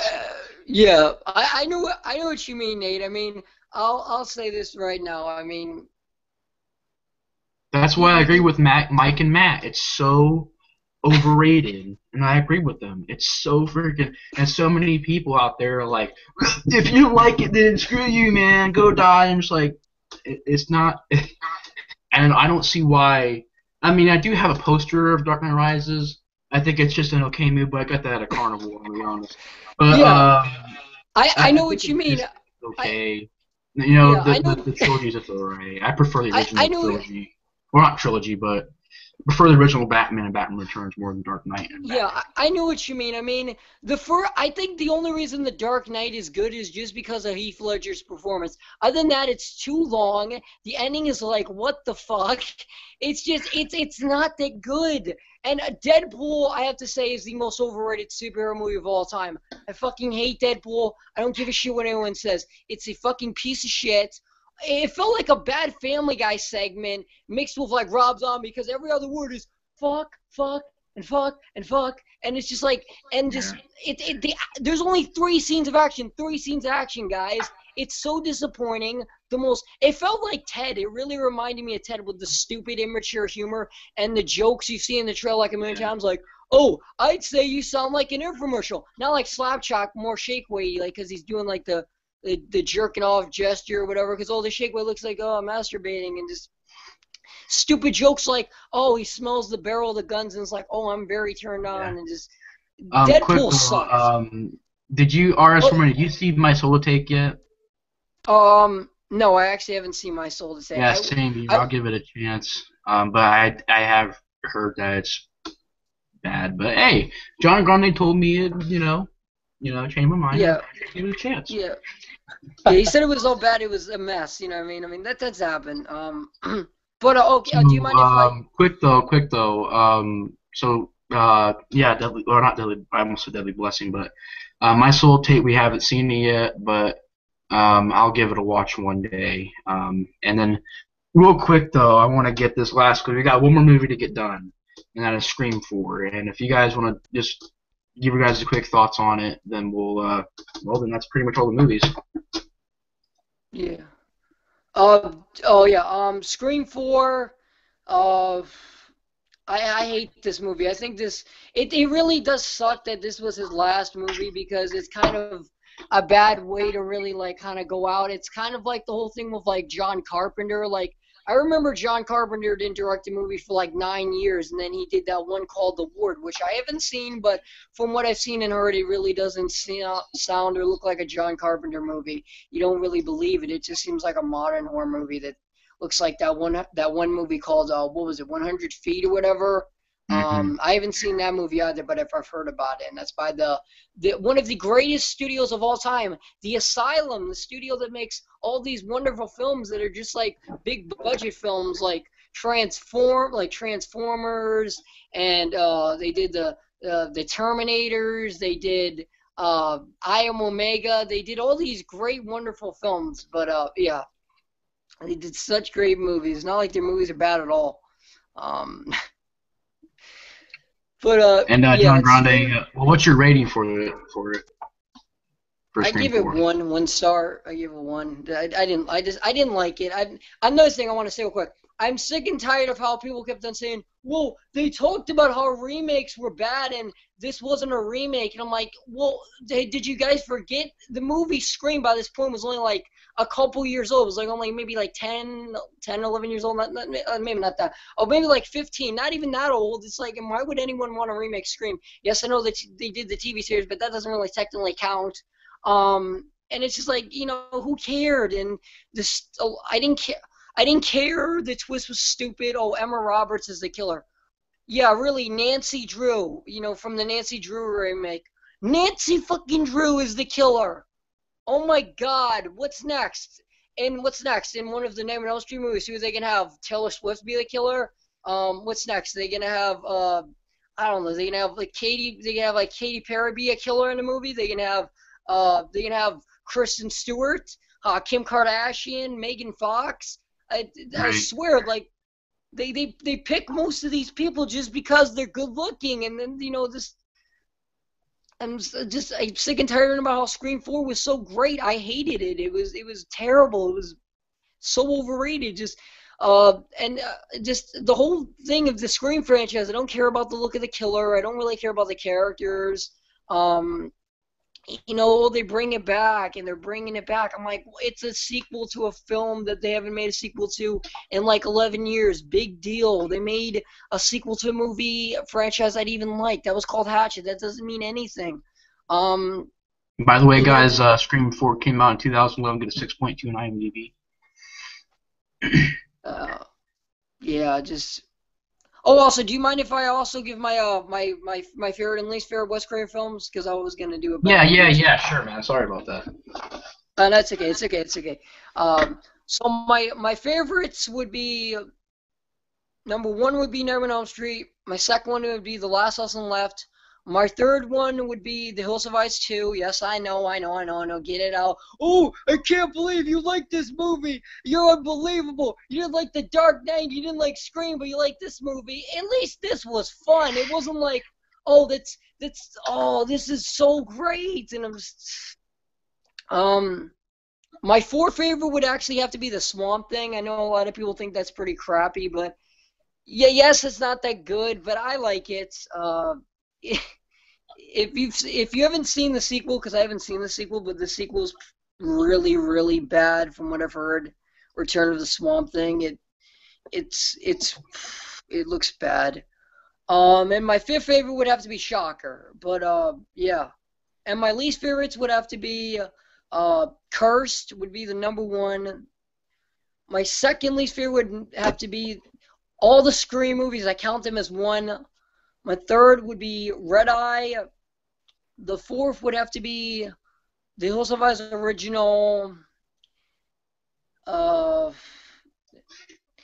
else? Oh yeah, I didn't like I said, I didn't like The People Under the Stairs. I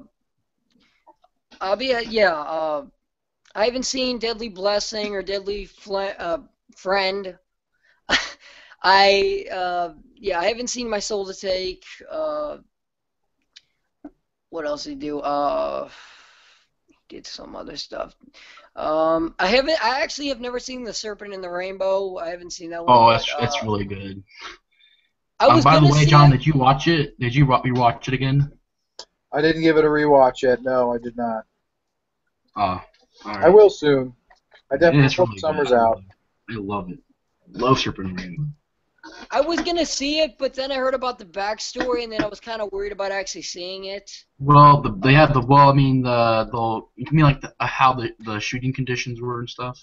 Yeah, it's one of those movies I want to stay away from. You know, kind of like Poltergeist. Well, it's a good movie, but the conditions they went through were crazy. Yeah, because I don't know. It's just kind of one of those things. I'm like, I don't know. It's kind of one of those things. Yeah, Poltergeist. Anyways, you mean Poltergeist? Like the remake or the original? The original. That franchise I really want to stay away from. I've seen the original a long time ago, like 5-6 years ago. Was it 5-6 years ago? Yeah, it was 5-6 years ago. And oh my God, that one! I'm sick and tired of hearing about that too. And then they made the remake, which is the same exact movie. Stop doing this. Or stop doing the remake where it has nothing to do with the original, like Prom Night, or even The Fog. And hey, do you guys know any? Do you guys can you guys think of any other horror film remakes that have nothing to do with the original? I don't know. Um, Prom night. I mean, but then again, it's like it does take place in prom night, but it's a very different movie than like it's not like copycatting characters and stuff like that. But yeah, I don't know. Maybe I don't know, man. Yeah, But real quick though, Don Grande, if you want to say anything before you go, man, like, is there anything you want to say before you go? I just wanted to say thank you to you, of course, Nate, Horror Boy, the Explorer of Horror, which I freaking love that. I don't know Thank where you. I you just got came up with it on the spot because I wanted a tagline for my channel, but I wasn't sure what to do because everything's been taken. It just sort of popped in there. I was like, oh, the Explorer of Horror, a movie review, right? Explore the depths of horror and review yeah, movies. the, yeah. Go ahead. No. I actually came up with my own little tagline, but it's. I don't think it's that good, but it's if I come on with these things, I talk to you guys more. I'm gonna say, hey, RS Horror Man here, the man with a plan. Does that sound okay? The man Yeah, with sure, a man. plan. Yeah, the man with a plan. Because I figure I'm like, you already kind of came with yours, so I should just. But yours is really good though. The Explorer 4, man, that was good. That was good. I just sort of came off the top of my head. Yeah. Yeah, I agree. That's But really good. It's better than my pajama pants playa. No, that's a fun, man. That's fun one, man. Oh, Best really? Memorial John Grande. yeah, Great. yeah, Thank you so much. I appreciate it. A lot of people love that or hate it. yeah. I actually still have Oh, people. great. Yeah, Thank you. yeah. Mm-hmm. That's great. I mean, yeah, you're great. I mean, before this, I didn't really know too much about you, but now I'm definitely gonna check out your channel and everything and subscribe and everything. I mean, you seem like a really cool guy, and it's great to get to talk to you and everything. We had a great time. You know what I mean? Uh, yeah. I mean, you said some funny stuff. I think us three are like a really good team. You know what I mean? Mm-hmm. We're kind Triple of like threat right here. yeah. We're kind of like the Shield almost, you know what I mean? As long as I'm not Roman, I'm uh, all right. okay, fine.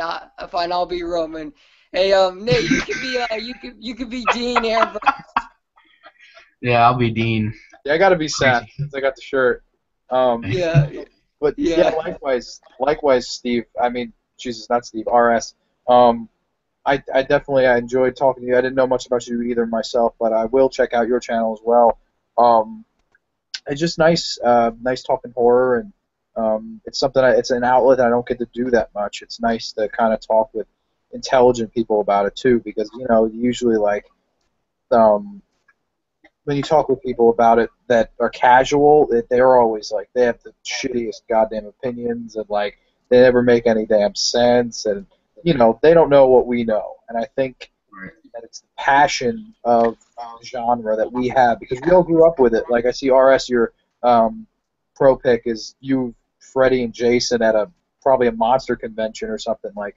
I Yeah. think kids that didn't grow up with that didn't have as good a childhood as us. It's just one of those things. It's like, some kids grow up with superheroes. Some kids grow up with sports, and they're big. I like sports myself, but I don't think there's anything quite like horror movies and wrestling and all the things I'm passionate about. It's just nice to kind of have an outlet to speak to other intelligent people that like the same things as you. This is almost like a drug clinic online, and our drug is horror and wrestling. Yeah, it's One of yeah, those but good like things. I love being addicted to horror. I love it. Me yeah, too. me too. Like, yeah, I know what you mean. I'm into, horror and wrestling and music, and it's just it is kind of sad, like how these three genres have been going downhill because I didn't get a chance to talk about this, but I'll talk about this.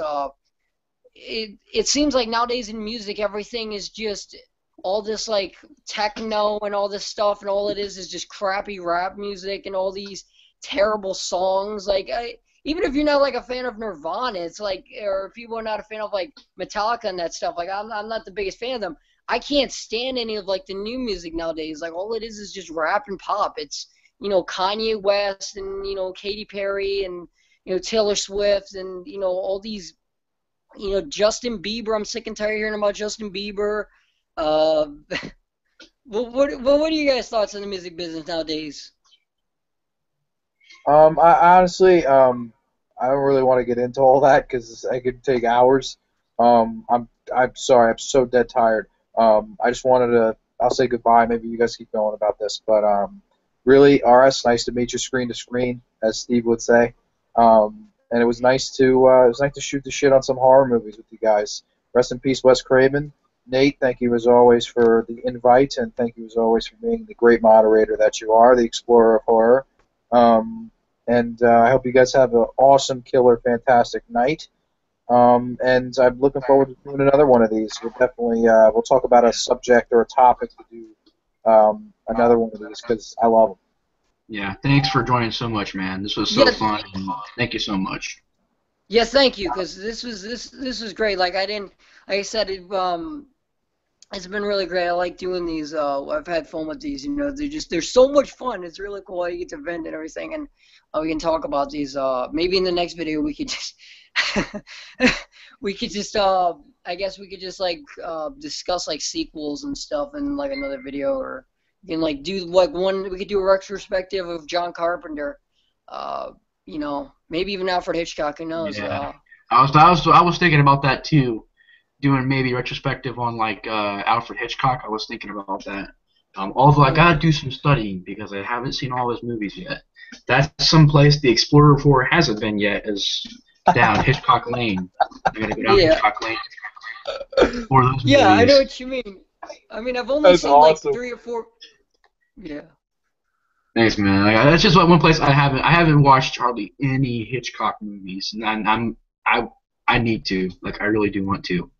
I really need to go and watch like The Birds and Psycho and Vertigo, and I think there's one called what was it?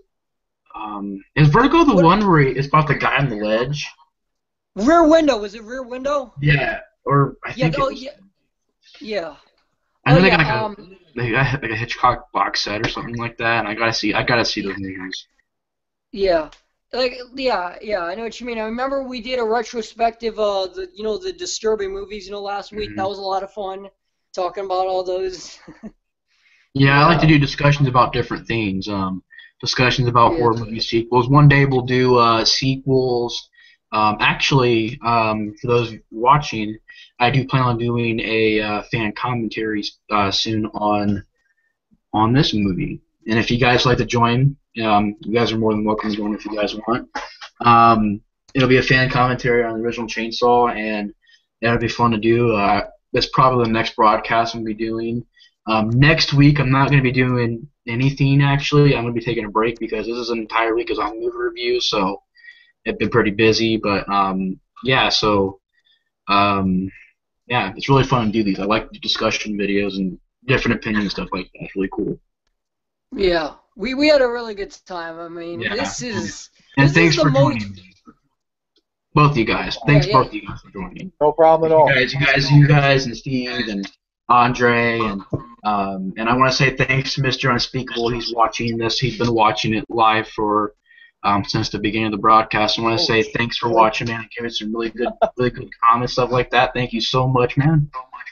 Yeah, thanks. Thanks for watching. Thanks for watching, man. Yeah, this has been great. I mean, it's a lot of fun. You, me, and Jan, and Steve, and Andre, and Graham, and Graham. I mean, yeah.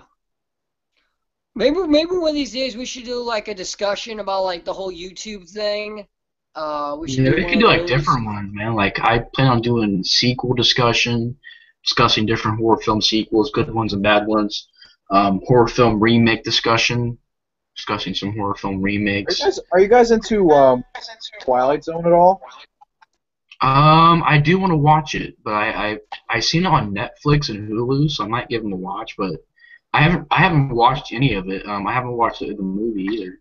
I've always wanted to do like a discussion talk on that show because that's like my favorite show of all time. Again, though, a lot of people aren't too savvy with it. But if you catch up and watch it, Yeah. and like it, and you'd want to do that one day down the road, Yeah. I totally, because that would be something I could talk about for 3 days on end, no bathroom break, you know? Yeah, definitely, man. Like, just any ideas that you guys want to throw out there for discussion, man, we'll do it, because I just love watching horror movies, talking about them. So, zombie discussion, vampire discussion, any discussion, it's going to be great. Big Explorer, that's my man. Yeah, I mean, I like the Twilight Zone. I think it's one of the best like horror shows. You come to realize there's not really that many horror shows. I mean, the more you think about it, I mean, there's like the Twilight Zone, The Walking Dead, American Horror Story, Twin Peaks, I guess Goosebumps if you want to consider that a horror show, but that's more like a kid's horror show. I don't know. Yeah. Although I Supernatural. know it's so cheesy, but I gotta mention this real fast. I know that Goosebumps is so cheesy, but I have so much fun watching Goosebumps. It's so Yeah. cheesy and bad, but I just love it, man. My childhood right there, Goosebumps. Yeah, a lot of people around here are big Goosebumps people, but let me go. I'm sorry. I don't mean to keep No, it's totally fine, man. my stay. I am super tired. I'm going to get some Z's. But RS, Nate, have a great night. And to whoever's the person that's been watching this psychotically for 4.5 hours, God bless you. Take a bathroom break, get a bite to eat, and yeah, God bless you, man. I appreciate it. Guys, have a great night, and I look forward to whenever the hell we do this again, because it is all the pleasure is mine. Yeah, You too, John. You have a great night. I mean, I'll be honest. I took like a 3 or 2 hour nap, so I'm not that tired. But I got to get up kind of early tomorrow, so or technically today, like in a actually, we couple could hours. wrap this up. I mean, we just finished Scream 4, so I mean, we could wrap this up. Although I would say that the quick opinion on Scream 4 for me, I really do love Scream 4. I think it's with like I enjoy Scream 3, I enjoy Scream 4. Scream 2 is my least favorite, but I enjoy Scream 4. I think it's a well-made movie. I think it's underrated. Not a lot of people like it. Not a lot of people talk about it. But I give it a 3.5 out of 5. So yeah, so I guess that's the end of the broadcast, guys. Thanks for watching, Mr. Unspeakable. You are awesome, man, and thanks for staying with the broadcast this entire time. And thank you, man. Really appreciate Yeah, it. thank you. Yeah, thanks. Cause yeah, I bet these can get So yeah, that's great that we actually have at least Yeah. some people watching today, and so thank you, And also thank you to RS Horror Man and John Grande again, man. You guys are awesome. You guys are freaking awesome people, and I'm glad to get you guys in these broadcasts, man. They're fun. So thanks for joining, guys. yeah, you're welcome. And anyways, guys, this has been the Wes Craven Retrospective Part 2. John Grande, Steve, RS Horrorman, special guests. And yeah. So anyways, guys, thanks for watching the broadcast, Part 2. And I'll see you guys on Extra View. Bye, guys. Bye-bye. Bye. Bye, guys.